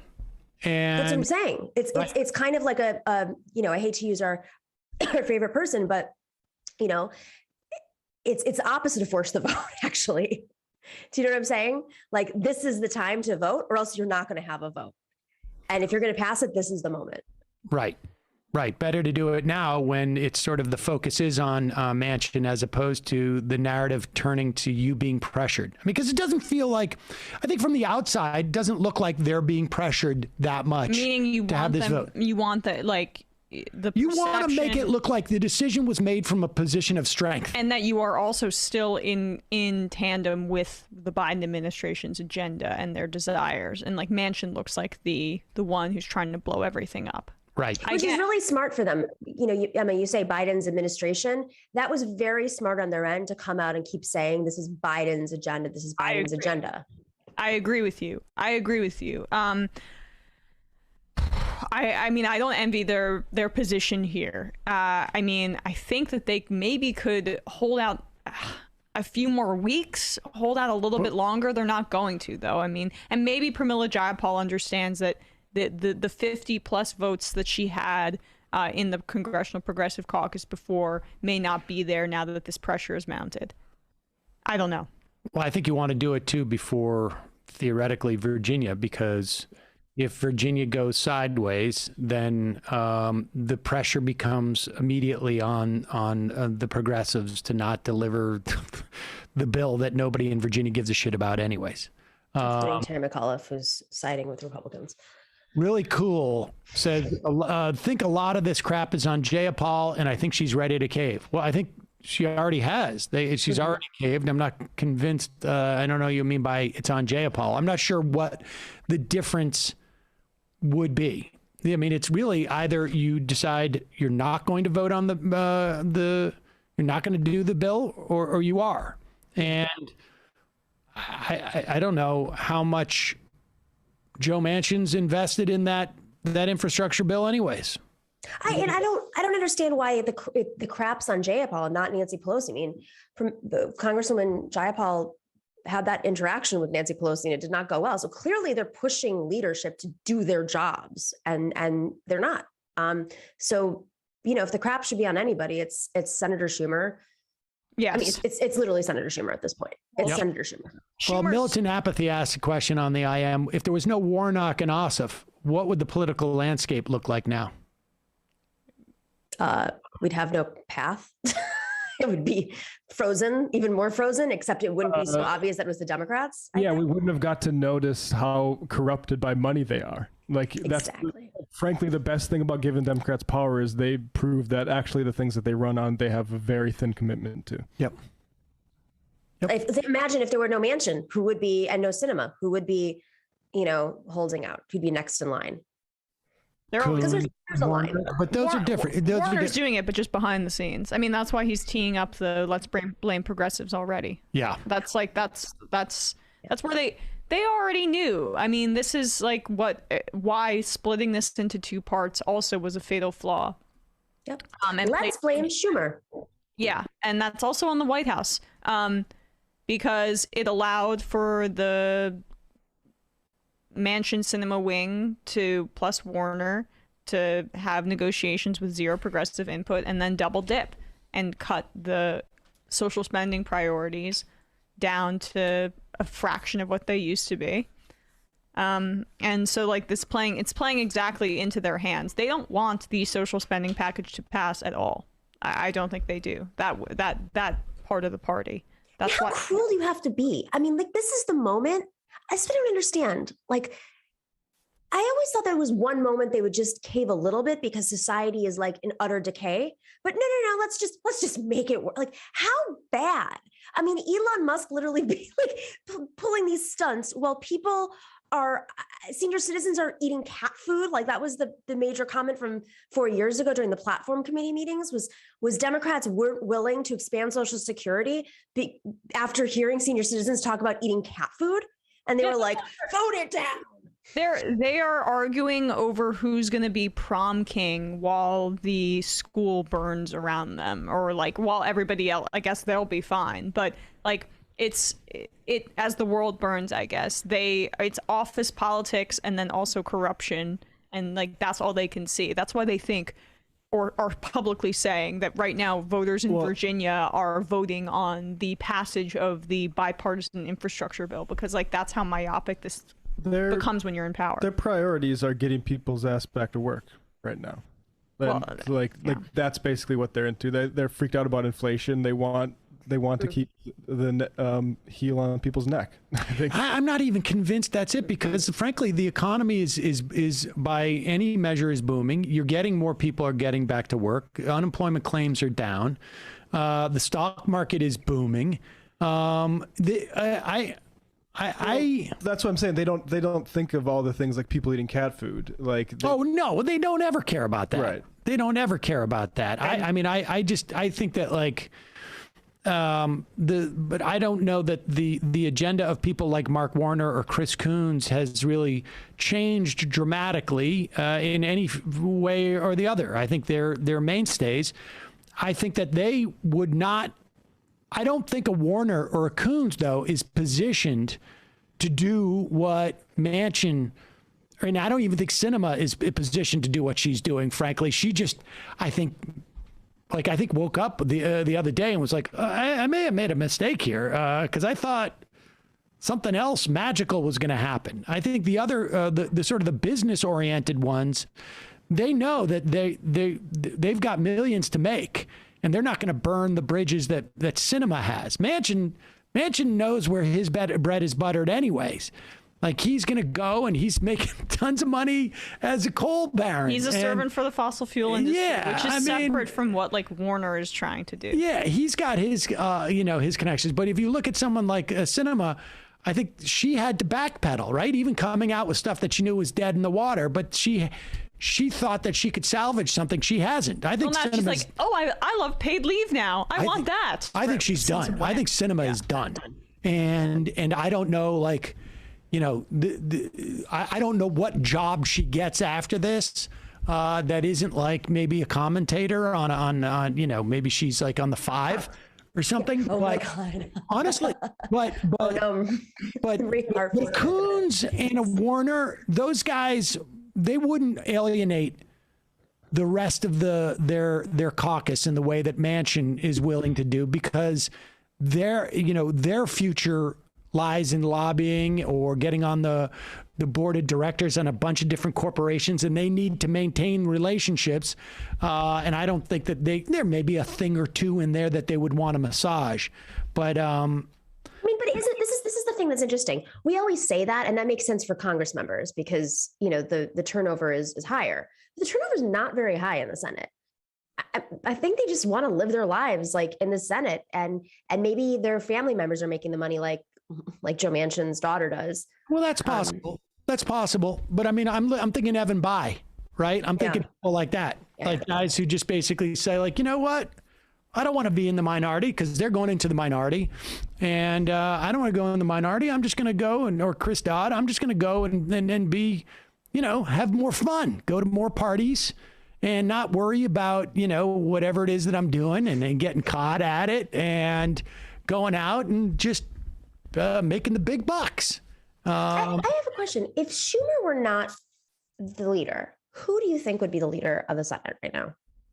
Well, Durbin would have been, I think. No. I mean, now, like if Schumer, you think he would have, okay. I mean, if say Schumer were, let me rephrase this. Say Schumer lost, who would be next in line? You think? Durbin. Still? No, I don't know if Durbin would still be it. I mean, I don't know if Merkley has the disposition, but I've heard people talk about Merkley in the past. Wow, you think Durbin? A second. Why not Durbin? Because I think, I don't know. I have a feeling people are, starting to understand that the age thing is an issue. Maybe someone like, I don't know, Sherry Brown maybe could step up and do something like that. I don't know. Amy Klobuchar. Well. She'd actually whip. As opposed to, she'd whip some things at you, and she'd also whip. Let's be real. They all whip things at. Like, that story about Amy Klobuchar, I'm like, it's pretty much every politician's office.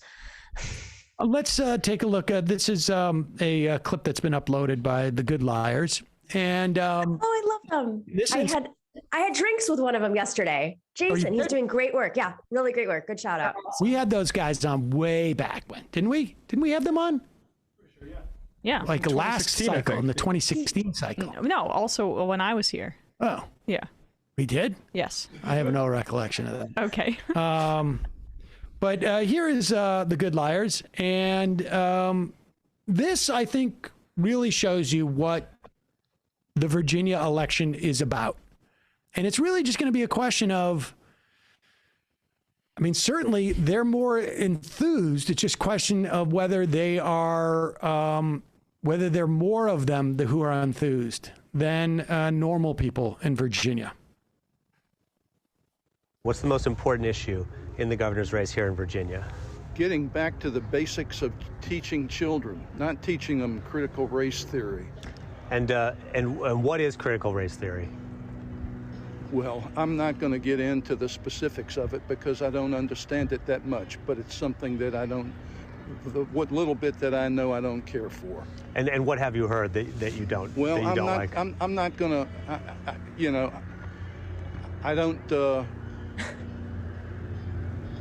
I don't have that much knowledge on it, but It's something that I don't care for. Here's the thing. Look, listen, I've been doing this for 17 years. You can find people who are clueless about every single issue out there. What it's really hard to find is people who are so clueless about issues, but are so determined to act upon them. Or they're animated by that are like, this guy, not only do I think this guy is going to vote, I think he's going to drive people to the polls. And I think he's going to drive people to the polls because he's anti-CRT. And he doesn't know diddly ass squat about what that means other than It's something that black people are associated with. I mean, let's be honest here. And this guy, I could draw a direct line to people I saw at Glenn Beck's, 9/12 rally 10, 12 years ago when they were talking about Obamacare, and they were talking about, this woman say to me, like, why are you here? Well, I'm here because, the Constitution's not being followed, and they're trying to get rid of religion in government, and I don't like that. And I was like, well, that idea of separation of church and state, that comes from the Constitution.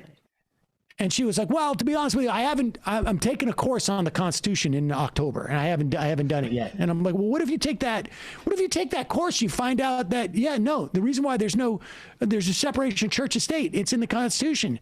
And she's like, well, yeah, I'll have to figure that out then. But I mean, she's traveled 120 miles to go to a rally about something that she hasn't spent 10 minutes looking up online. And that dynamic does not exist on the left. You don't have somebody who's like, I'm going out there to vote against, I don't know. Russiagate. Yes. Russiagate. Yeah. And what is it? I don't know, but it's bad. Nobody. Because that's authoritarian. Like that's not authoritarianism, I should say. That's more like of how you fascist followers can kind of think, right? Like where it's all based in fear. That's what he feels. He fears like that his society is slipping away from him, and so he doesn't necessarily need to know the contours of it. He just needs to know that he's got to do something about it, or it's all going to go away. Well, it's authoritarian in the sense that like all these beliefs are socially embedded. So he's surrounded by people whose word he's taken for it, and that person says like this without a stuff doubt is teaching your kid to be racist. And it's despicable. I really hate all of these like Chris Rufo, these absolute like worms that have been frankly like riling people up and thinking like the public school is turning their kid into a racist. Is really disgusting, because that's what it's doing, is marrying people who are actually dumb enough to believe that. And it's unfortunate that we have like a media that is basically dumb people down to the point where they think CRT is turning you into racist. And it's also speaking for the kids, or for the parents who just want their kids to be able to be racist and like actually like and miss the like all the racist stuff they used to do in high school. I mean, this is the CRT stuff is like classic Roger Ailes. I mean, he would just pick a thing for the quarter, and that was the thing that they would latch onto. They never explain it. And then they pick another thing for the quarter, and then they latch onto that, and then another thing and another thing. And this is the new version. And it's very much constructed in the media and trickles out into all the different, whatever the latest social media, bargain bin social media is. But I think what's really fascinating about this guy, and we all know a guy like this, is he's kind of self-aware. Like that's the weird part. Like he's like, well, I don't really know. I know I'm against it.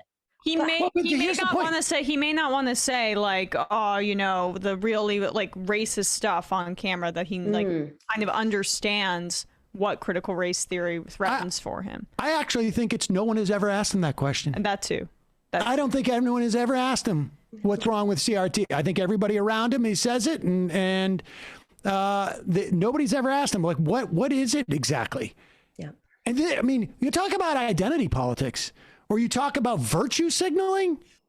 I mean, this is just a check off. If he was told that, like in 10 years ago, it was, deficit reduction was the exact same thing. Right. And it was inspired probably by the same, sort of like, this is a little bit less submerged racism, but it's the same thing. It really is the same thing.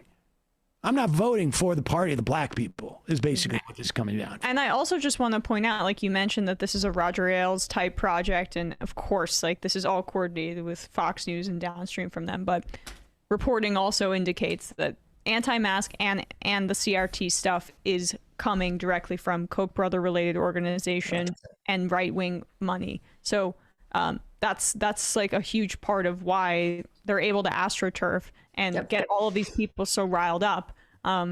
It's well funded, and that's why the Republican Party is able to do they have a lot more freedom when you have all this money that can pour in and drum up these culture war things. What I would love is like all these tech companies who are now, silencing accounts that spew false information about vaccinations. It'd be great if they did that about, I don't know, CRT and other misinformation.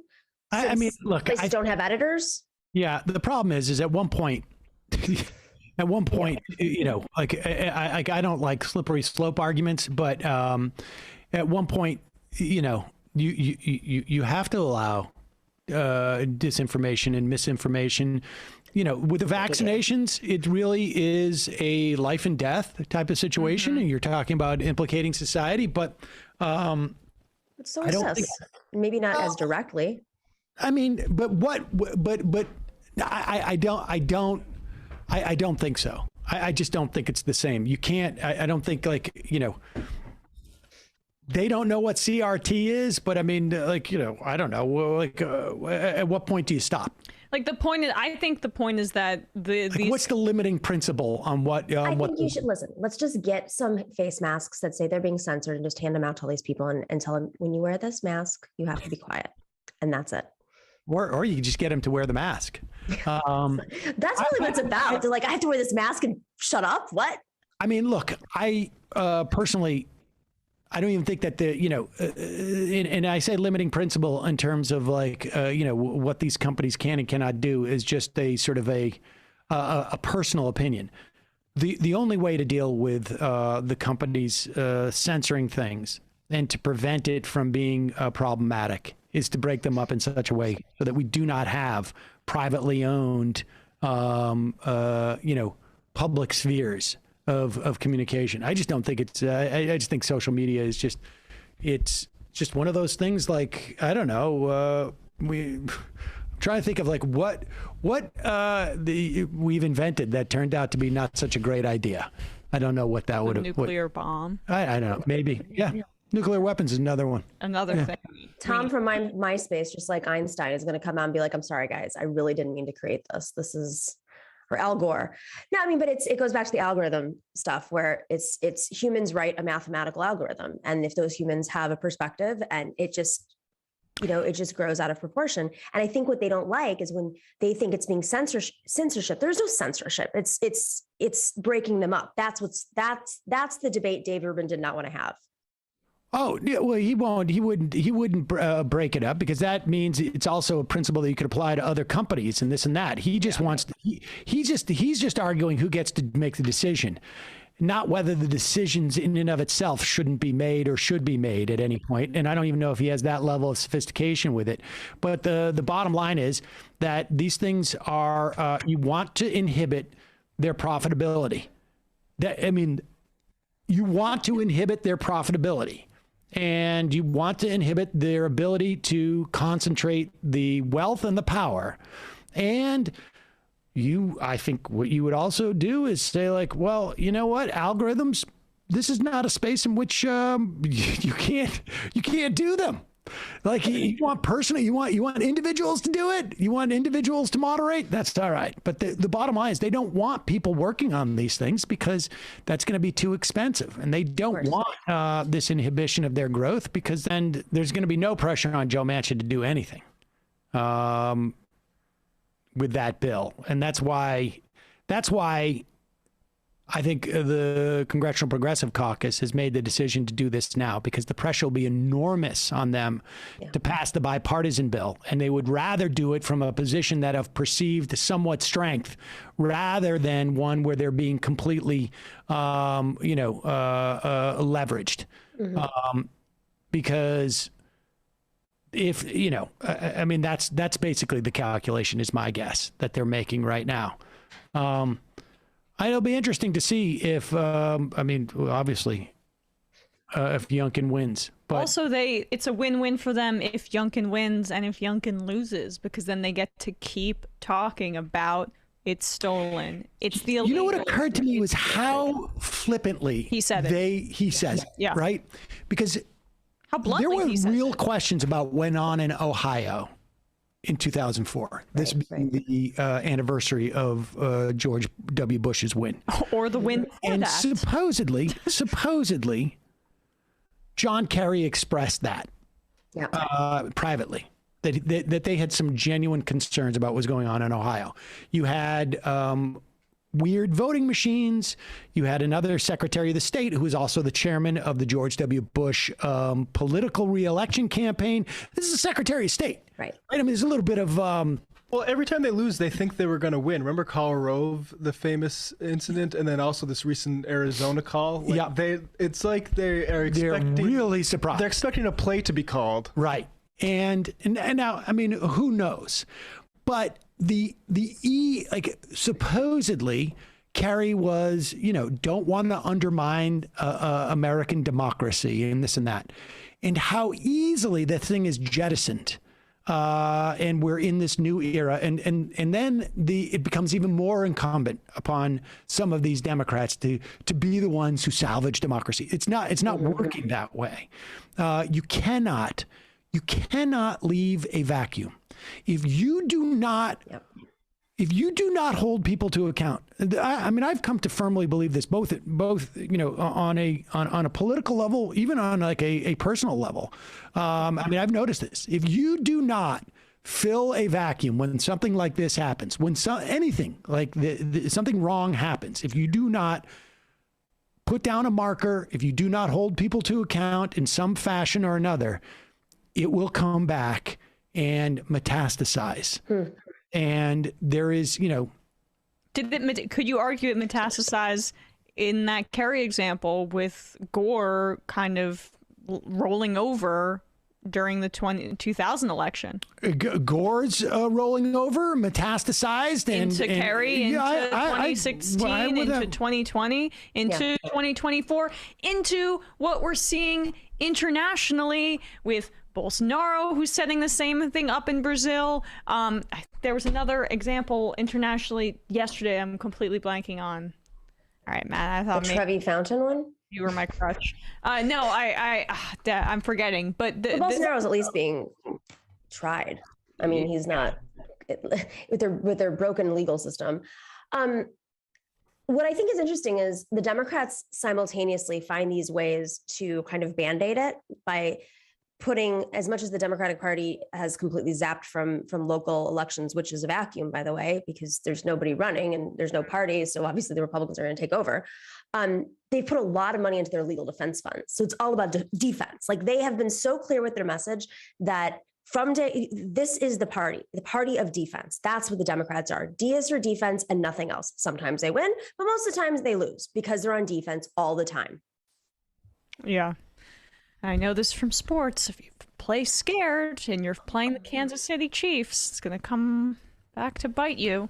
Like last night. Who did they play? The Giants lost to the Kansas City Chiefs. They're playing conservatively, and it was a 3-point game. They could have won. It's not a big deal. I want to play one more clip, and then we'll do some more IMs and phone calls. This is just unbelievable. First off, I don't know how they let this guy back on TV ever. But you recall Tom Friedman. He's never been wrong about anything. It's not just that he's never been wrong about everything, because he's of course been wrong about everything. But I think there are, Colin Powell was definitely one of those people.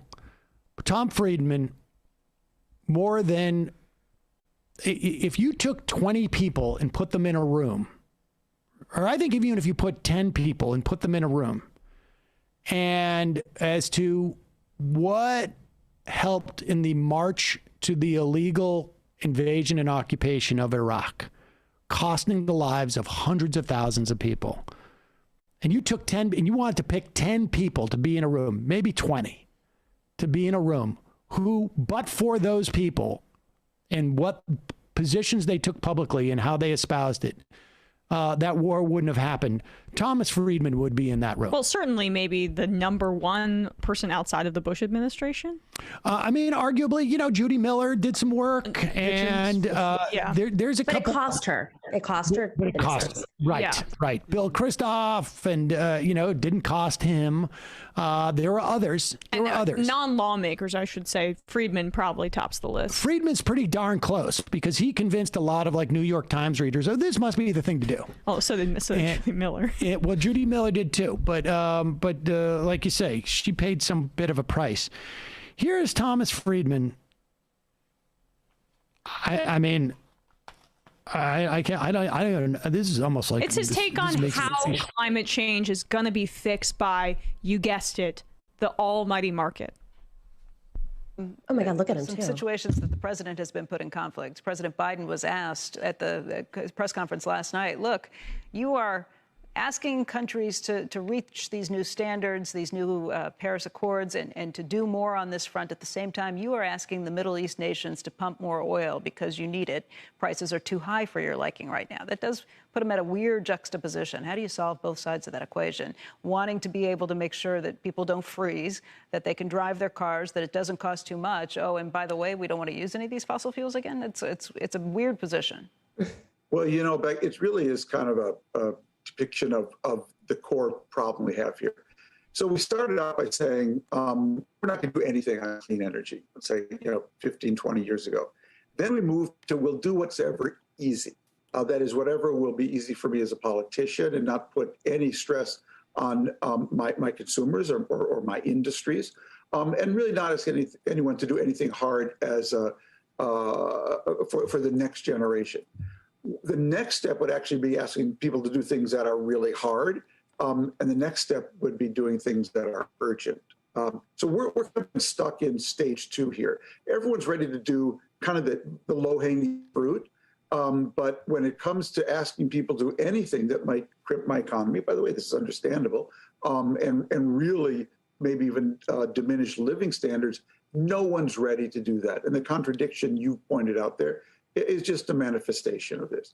Myself, going back, I wrote a book Pause it for 1 second. Pause it for 1 second. Pause it for 1 second. Just contemplate. The guy just spoke for at least 60 seconds, and 90 seconds, and said absolutely nothing. He just let me attempt to restate what you just said, and say absolutely nothing. And then he says people, and Matt said people under his breath, not on mic, during the clip. And what he means by people is he means by corporations, not governments regulating what these corporations need to be doing. Just keep that in mind, because they're not ready, Emma. They're not ready.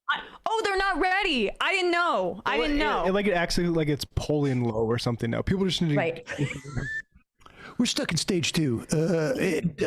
See, I've been able to make this into stages, and so that's what I've just offered for the conversation. But wait, it gets worse. Manifestation of this. Myself, going back, I wrote a book about this in 2008, Hot, Flat, and Crowded, and I've had the same view ever since. There's only one thing, Becky, as big as Mother Nature, and that's Father Greed. That's the market. And if you incentivize... Okay. All right. This idiot is so myopic and so committed to global capitalism as a religion that he naturalizes it on par with the entire global ecosystem. Well, I mean, to be honest, there's a way to accept his frame there and say yeah, capitalism is so bad that it is destroying Mother Nature. And we need to stop capitalism itself from doing that. Father Green. Yeah, well, no, okay, so that's fine. If you want to frame it as Father Green being the foe of Mother Nature and it's going to be Thanos v Iron Man or whatever the fuck, frame it as something that's oppositional, not how Father Green is going to elevate Mother Nature. Well, it's also sort of just incredibly sort of warped. First off, Friedman is famous for not understanding the concept of metaphor or analogy, but it's not Mother Nature, Father Green. It's Mother Nature, Father Money. Green is money. That's what. No. Yeah, I know. But I don't know, Sam. I wasn't sure about that. I think that's what he's trying to get at, but it's not. But he's using green, which is sort of obfuscating the fact that it's money. And he doesn't want to say money because that comes across as a little bit crass. But if I say green, which is associated with nature, then somehow Father Green doesn't sound as bad. No, it's Father Money, he's saying. He does serve his daddy well. Go back a little bit and let's see where he's going with this absolute absurdity. and really maybe even diminish living standards. No one's ready to do that. And the contradiction you pointed out there is just a manifestation of this. Myself, going back, I wrote a book about this in 2008, Hot, Flat, and Crowded, and I've had the same view ever since. There's only one thing, Becky, as big as Mother Nature, and that's father greed. That's the market. Is it greed? And if you It's incentivize greed. the market It's to produce clean, green technologies, it will do that. And my view has always been, if you're not serious about a carbon tax, the kind of idea that Jim Baker and George Shultz, the late George Shultz and Jim Baker, two former Republican secretaries of state, have called for a carbon tax that would rebate 100% of, basically, but get people to reshape the market to truly incentivize investment in clean, green technologies going forward. It was not serious. Is he saying Father Greed? No, it's green. He quoted it. It said Father Green. If I hear one more thing about incentivizing capitalism and industry to fix the climate crisis, I'm going to lose my mind. I'm going to lose my mind. As COP26 happens and Biden goes up there and talks about like, oh, we're going to have this historic investment in incentivizing and tax incentives, as they've cut out all of the energy and clean energy enforcement from the Build Back Better plan. Like, it's all just incentives now. There's a little bit and he can do what he wants with the EPA. I understand that. But there's like regulation, forcing companies to do what is right is what is needed. I can't deal with this concept of incentives anymore as we're talking about like the existential crisis that we face right now. It's like people are really stupid. Because Emma, this is the problem. They're trying to keep their donors and deal with climate at the same time. And we are the only country on the planet that has that conundrum. And we hold one of the keys to solving the climate crisis. And that's ultimately it. I mean, when you go to Europe, they have both of these conversations at once. They're also very capitalistic, and they understand there's sort of like a global, national security game attached to it. But simultaneously, they can still talk about regulations. It's not. I mean, I was in Scotland 2 weeks ago for this climate. It was the Americans speaking were like on another planet, talking with every other person at that event. Although the EU leaders are like throwing coins into the fountain to say, wishing us good luck on solving the climate crisis. We don't have any agency to solve this ourselves. Let's do it through market incentives. I would also. But to be fair, we got to be real though. Like in the details, the EU is actually submitting real standards. We are the ones holding it up. Let's be very, very clear. They're not. Are they going as far as we want them to do? They've at least banned natural like fracking. I mean, they're actually able to do things like that and respond to public pressure. And, how many countries are in the EU to be able to do that is pretty impressive. So anyone who says that we're in a partisan environment in our country and it's too complicated because we have 50 states and everybody's no, it has to do with the fact that our premise is capitalism. That is what we work from. And their premise is not that. It's Father Green. Yeah, not capitalism. Now put up that put up the squawk box. They quoted him as saying Father Green. Yes. Just to be clear. That's it. From now on, when we talk about capitalism, that's Father what we'll say. Love it. I love this analogy because he's a wife beater, and he just ruined the planet. Now he's got to fix it, I guess. The other thing just the way that Tom Friedman says, people's living standards are going to have to fall and nobody wants to do that yet. I would like to know all the conversations Tom Friedman has with like very wealthy people about how people just don't want to accept a fall in their living standards. Cause I think that dude's a billionaire. He's married to an heiress. Yeah. Is he really? Oh yeah. Who's he married to? Oh, somebody who's worth, I think, $1 billion. There is I think a secret movement among billionaires to get people to lower their living standards. That's why Tyler Cowen was talking about shanty towns like 5-10 years ago. Like these people want you to lower your living standards. They're untouchable. Climate change. They're untouchable. Wow. I'm curious what the high rises are going to look like on Mars. Has anybody addressed that yet? Well, we have to wait until Father Green tells us. That would be Mr. Daddy Elon. Let's play this one last clip. Who's Ari Hoffman? Do we know? He's the host of the Ari Hoffman Show. Oh, yeah, that one. Right finger. Is Donald Trump bemoaning? I don't know. It's hard for me to wrap my head around this clip. Let's just play this because on some level I'm like, I wish, but on some level I think there's some truth. But here is Donald Trump on the Ari Hoffman Show. Well, you know, the biggest change I've seen in Congress is Israel literally owned Congress. You understand that 10 years ago, 15 years ago. And it was so powerful. It was so powerful. And today it's almost the opposite. You have between AOC and Omar and these people that hate Israel. They hate it with a passion.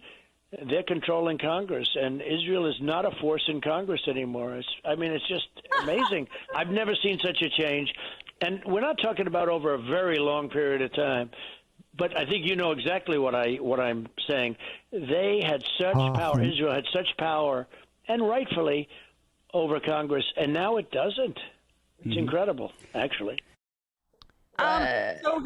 So I can't tell. He got lost a little at the beginning, right? He tried to say Israel owned Congress and was framing it a little like, oh, this isn't a good thing. But now he wants to go back to Israel owning Congress. Well, what is amazing about this is that he manages to get his cake and eat it too, right? Because if he was to come out and say, like, Israel owns Congress, and that's a good thing, that would alienate a lot of his base, and it would get a lot of people upset. Yes. Within the Trump universe. Although at the same time, I don't know what he could even do to upset them at this point. Well, but okay, theoretically. True.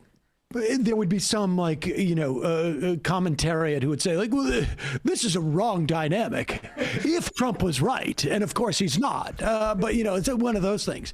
But by saying it was in the past, he can talk about a dynamic that he thinks is problematic, which is the rise of the anti-Semites in the form of two women of color in the Congress who are apparently now in control of everything.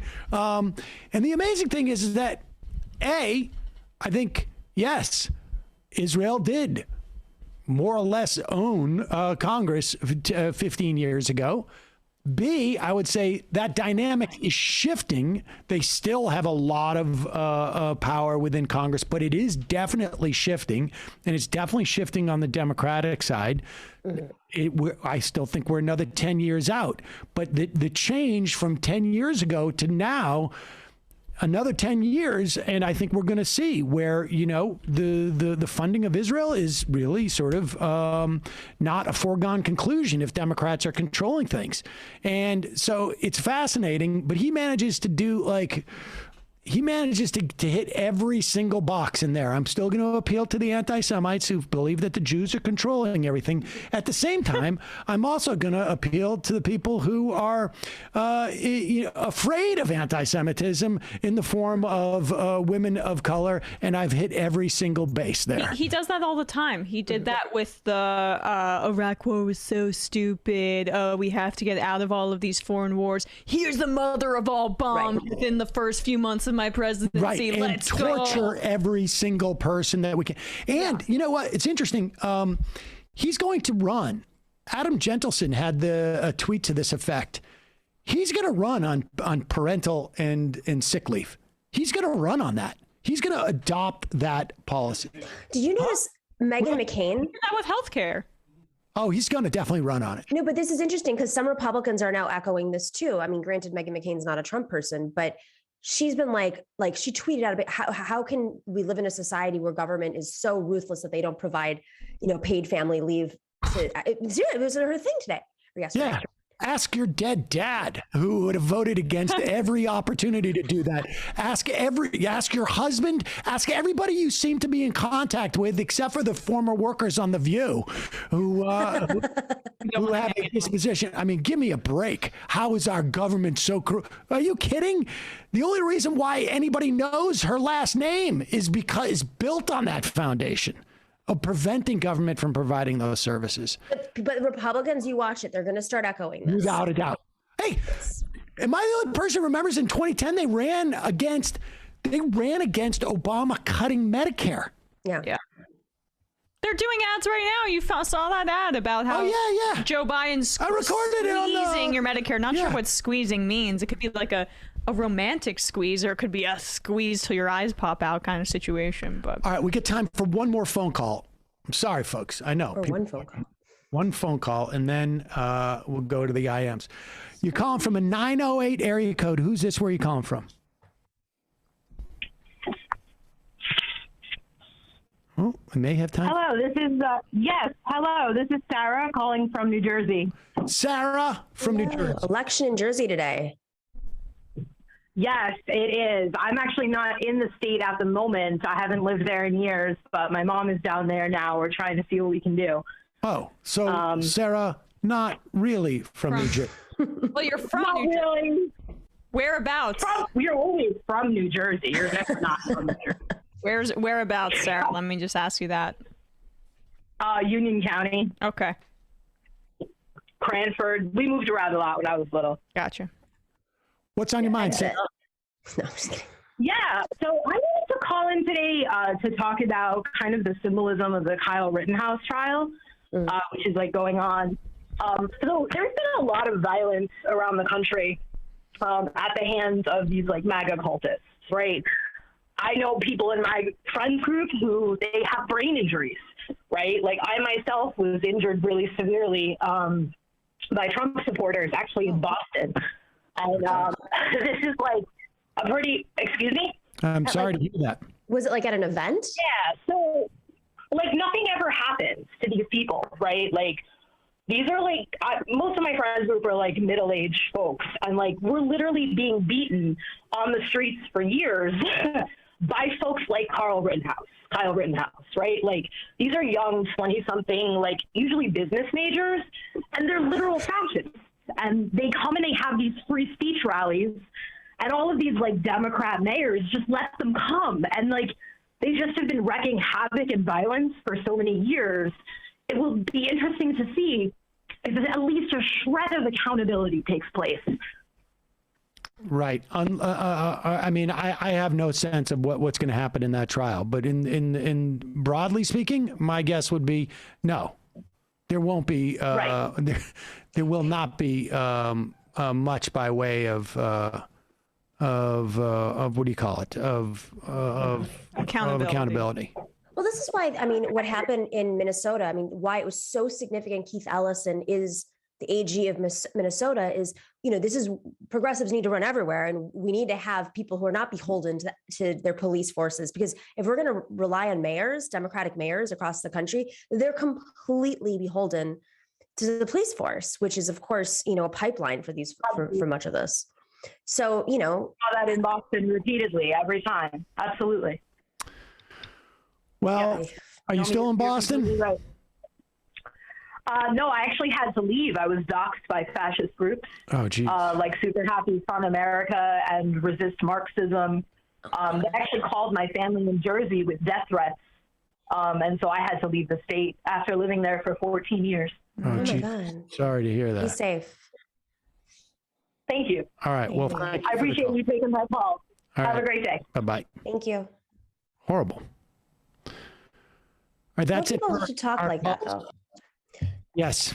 I think more people who are experiencing that, you need to speak out and talk about the consequences of what the right wing is doing to them. And, you know, whether it's the way that the right wing is like, you're canceling us, more activists should, if they can, talk about being doxxed and having people send messages to their family members. And I mean, every time you speak out publicly, you're putting yourself potentially, you know, putting a target on your back. And I think more folks need to hear that in the mainstream. Yeah, there's a journalist in North Dakota I should double back and cover, but had a story about basically really extreme rhetoric coming from GOP type candidates, and then got a lot of harassment for publishing that sort of stuff. Let's go some IMs.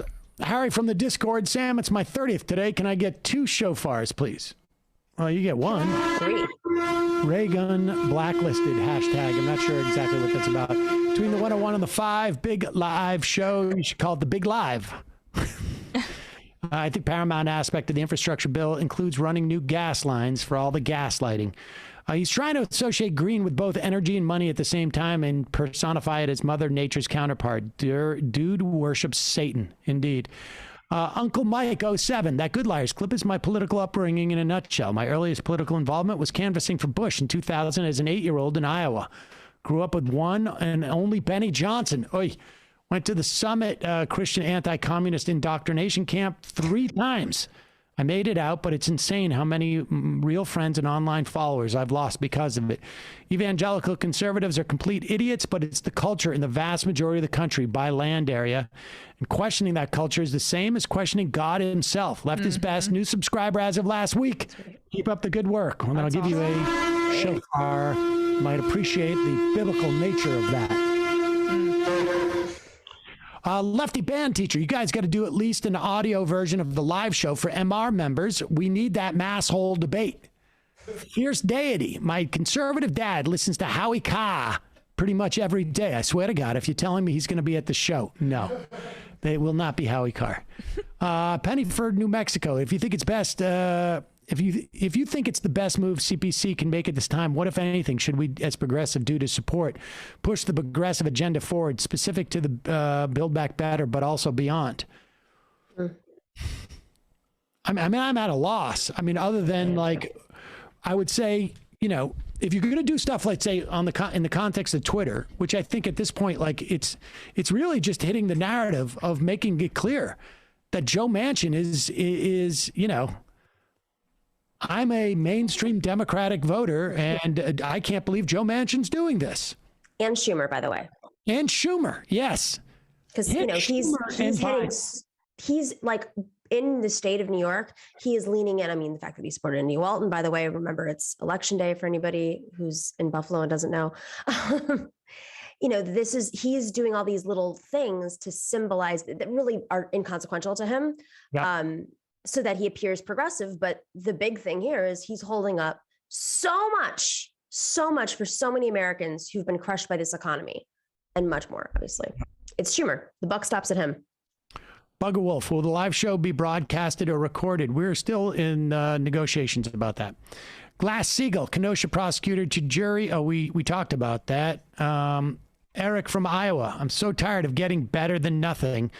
Maybe I'm just depressed, but it's like we're so close to a better world and helping the working class in some meaningful way, only to have it snatched away by corporate donors and a bunch of octogenarians telling us we should be happy with scraps if we can even pass those. Yeah. You shouldn't be happy with it, and we're not that close. Yeah. Pierre Pants, I recently got hammered by the mafia for suggesting that my Bills trade Cole Beasley for OBJ. Any more big trades you see happening today? I don't know. I hope Evan Ingram's traded, but that's all. Clown Shoe Mike, you mean to tell me, Sniff, a guy that was in the New York City comedy sniff scene in the 90s, Sniff has a deviated sniff septum? Sniff? No, not me. Not me. I mean, I certainly tried cocaine, and I certainly tried it more than once. Because sometimes you got to know if you like it. Right. You're like, but rarely by the time I was in the comedy scene. It was mostly when I was younger. That's good. But on occasion, but never on a regular basis. It was frankly, it cost too much. I mean, I'm not gonna lie. I was just like, too cheap. I'm not going to get in and start enjoying something that I'm going to have to like try and raise money also, for. like, you gotta share it, right? So it's like, oh man. You don't need to share it. Oh. No, you don't need to share it. You breaking out all those jars make it look like you collect your piss. Thank you, says Leninade. If I send you guys some bum wines, will you do an on-air taste Mad Dog? No, I'm not going to do it. Bum wine? Oh my God. He's talking about like Mad Dog. No, that's not. Nah. Mind Pillow. Remember when Steven Crowder did that horrendous reenactment of Derek Chauvin kneeling on George Floyd's neck for his YouTube show? Well, right now he's trying to outdo himself by being an even bigger piece of shit, reenacting the Kyle Rittenhouse shooting. Oh my God. What? I mean, that's the Kyle Rittenhouse challenge. Can you make the shot that he did in Kenosha? Yeah. Oh my God. What a scumbag. That should be taken down. I mean, he knows his mainstream days are over. He's needs to get more fascist. Again, he's fine with flirting with getting kicked off YouTube because it's a marketing opportunity. Right. Chemistry Dad, no diss to Liquid IV, but you propagated misinfo in their ad. Coffee at a pH of 5 may technically be acidic, but for context, it's less acidic than your precious apples. It's about the same acidity as a banana. All right, well, suit yourself. Is it really? I guess. I don't know. Apparently, I don't know. chemistry dad. Brothers to Brooklyn dad. Ugh. Project Unfuck the World. What up, MR crew? I want to pose a query. What? I think you want a query, actually. How can we build power in the context of today? While I still think some things from the past are useful, I'm not sure about everything since the landscape has changed so much. From my perspective, the left exists now is barely out of its infancy and exists in an ecosystem that evolved in its absence. Well, I think that your assessment is correct. I mean, I think, power through labor and work is going to be a big part of it. And mutual aid, and just going in and joining organizations that are building connections with people, I think is a big part of it. Yeah, the good thing about the left not having secured a revolution is that a lot of the same stuff that they were writing about 100 years ago is still relevant. App in VA. That could be that too. Sam, I was very excited to find an Arkansas Black at my grocery store this morning. Sadly, however, it seems they had mislabeled a turnip. Arkansas Black is not, it's not a big eating apple for most people.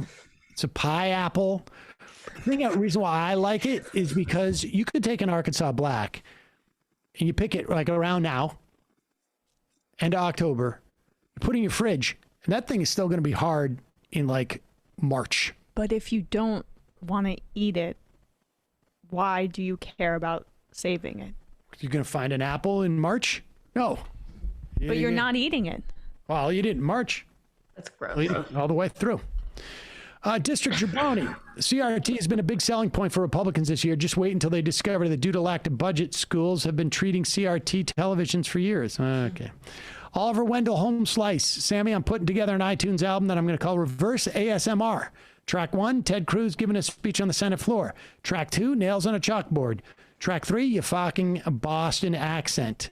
Juicy. Yo, MR crew, I have a confession to make. I make a living on trading crypto. And 2, my partner and I have chosen not to have kids. The thing is, I don't have any delusions or desire to think of my personal decisions as beneficial and necessary for society. My strong beliefs on gulags for billionaires, however, are something everyone should get behind. Well, use your crypto winnings toward that. Yeah. We should start taking some cryptos for we used membership. To get some cryptos? We at one point where I contemplated getting Bitcoin, probably at a time when I probably should have. I thought we were on some sort of like site that gave us. Oh yeah, no. We were on Steam. What's that? It's like a video site that would like pay you in like Steam dollars. What if we got like $1 million in Steam dollars? Steam? We just didn't know about it. You didn't know. They're like companies now that will help you track down your missing crypto. And then I've seen that too, and a lot of people pretending to be those companies helping to steal your crypto from you. Don't out me, Matt. Solar Predator. Don't forget how Dave cut off his atheist constitutional lawyer buddy, Andrew Seidel, for very mild criticism on Twitter. Sam, you got to get back to playing the sad music behind Dave Rubin's whinings. Train Boy. George Bush wasn't reelected in 2004. He was elected for the first time in 2004. Fair enough. All right, I'm going to read 5 more of these, and then we're out of here. Jonathan Armstead. Sam, this interview today was a best of candidate. Now that you're off the Peacock Plantation, I look forward to more of this virulent anti-white discourse. Allahu Akbar, my brother. Abud Mancho. They never, ever, ever, ever, ever came even remotely close to making even a comment about guests that we had on the show. Never, ever, ever, ever. People can't, there's no way that people can fathom the total lack of editorial, I want to say control, but really even caring. They didn't, honestly, my agent has told me that they did come and say, like, can Sam wear a sport jacket? What? And my agent said, no, he's not going to do that. Are you going to bring the beard back, though? Didn't you say that it performed better with the MSNBC crowd when you were clean shaven? No. Oh, I feel like maybe we were encouraging you to do Movember. Oh yeah, no, I was thinking about doing a mustache. I'd shaved. I should. Maybe I should. Maybe I shouldn't. Well, it's November today. I guess I shaved last night. Maybe I should get the mustache back. Maybe I'll grow the mustache. Come shower with Crowder. Sometimes I'll watch Mehdi Hassan's show, the Choice YouTube channel, and there will be less than 100 viewers. I don't think there were too many new viewers finding your program deep inside the Peacock app. The interviews were great, though. Thank you. I appreciate that. Thank you. We will try and liberate those in some fashion or another, probably for members, but you didn't hear that from me. Brother from Brooklyn, Dems need to get more regular people as consultants. Black outreach is constantly terrible. Pandering in Obama has no coattails of black people under the age of 35. That does not surprise me. I don't know if that's the case, but it wouldn't surprise me. Jersey Max, algorithm. From Buffalo, I heard Father Greed, and then I thought it was a little bit on the nose. Yeah, he's not saying. That's funny. Listener since Air America, thank you for featuring. Thank you for featuring Black issues and authors on MR. I want to gently call you out on an answer you gave a while ago about your personal experience with white male privilege. You said you never worked in a real organization, so you had no experience with that. But I remember you relaying to us that you worked on a TV show that was black focused, and I remember you saying that your role was odd because you were not black. I'm aware of black actors and writers who hold your privileged role in that show against you. Maybe others of people of color deserve the job you had more than you. Would appreciate some introspection. I was literally playing a white guy on the show. I'm not sure what your point is. I was literally playing, like, my role was the white head writer, was of the show. I wasn't actually a head writer. I was playing an actor. I was playing the role of a white guy on a black show. So somebody else could have gotten it, but they would have never been able to.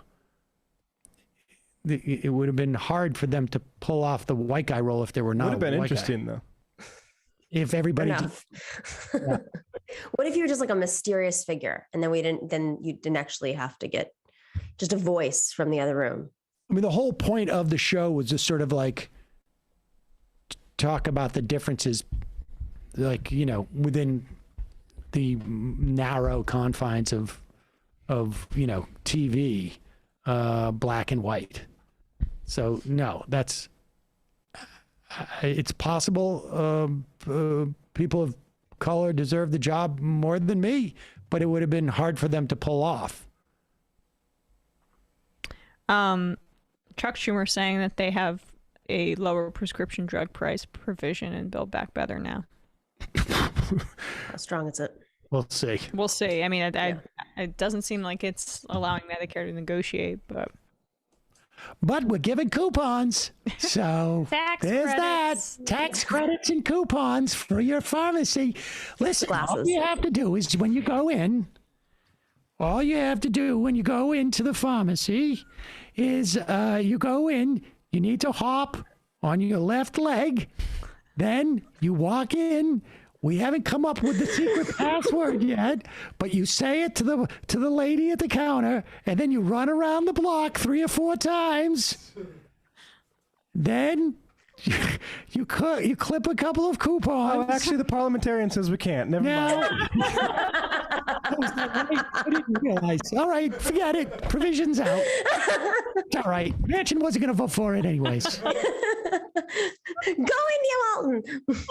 I just wanted to remind everyone, though, in the Senate caucus that I have arranged to have some deliveries of some wonderful meals for everyone tonight. So we've got that going for us.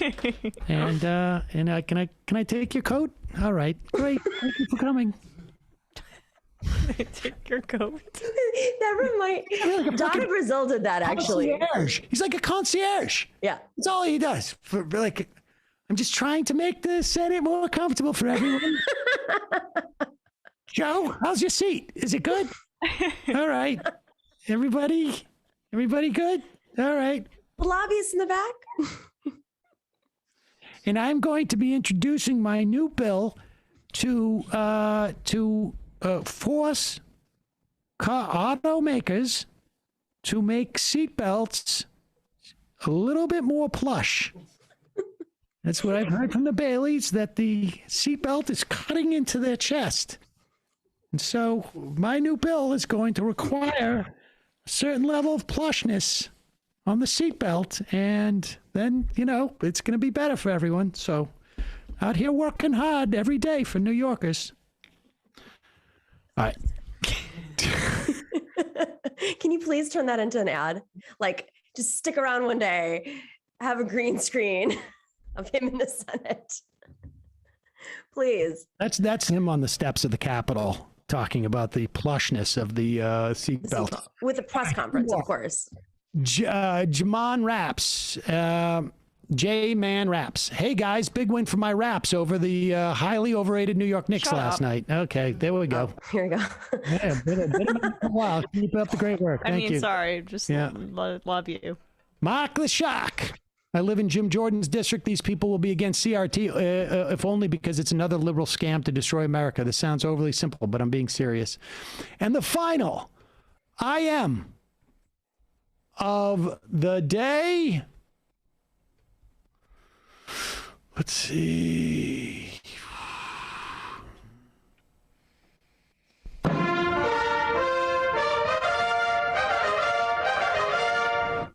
Deontological consequence. You guys have been forgetting the best Zuckerberg drop when you talk about him to help with connectivity. Still in there. All right. Matt, Emma, Nomi, great job today. Check out Nomi's show. Check out Matt's show. He's releasing it for the world from last night. See you guys tomorrow. Bye. It might take all the strength I got to get to where I want, but I know somehow I'm gonna get there. I wasn't looking when I just got caught between the truth and the lie bar. Finding out won't make me feel any better. Yeah, I know the clock is ticking, but the meds are gonna kick in.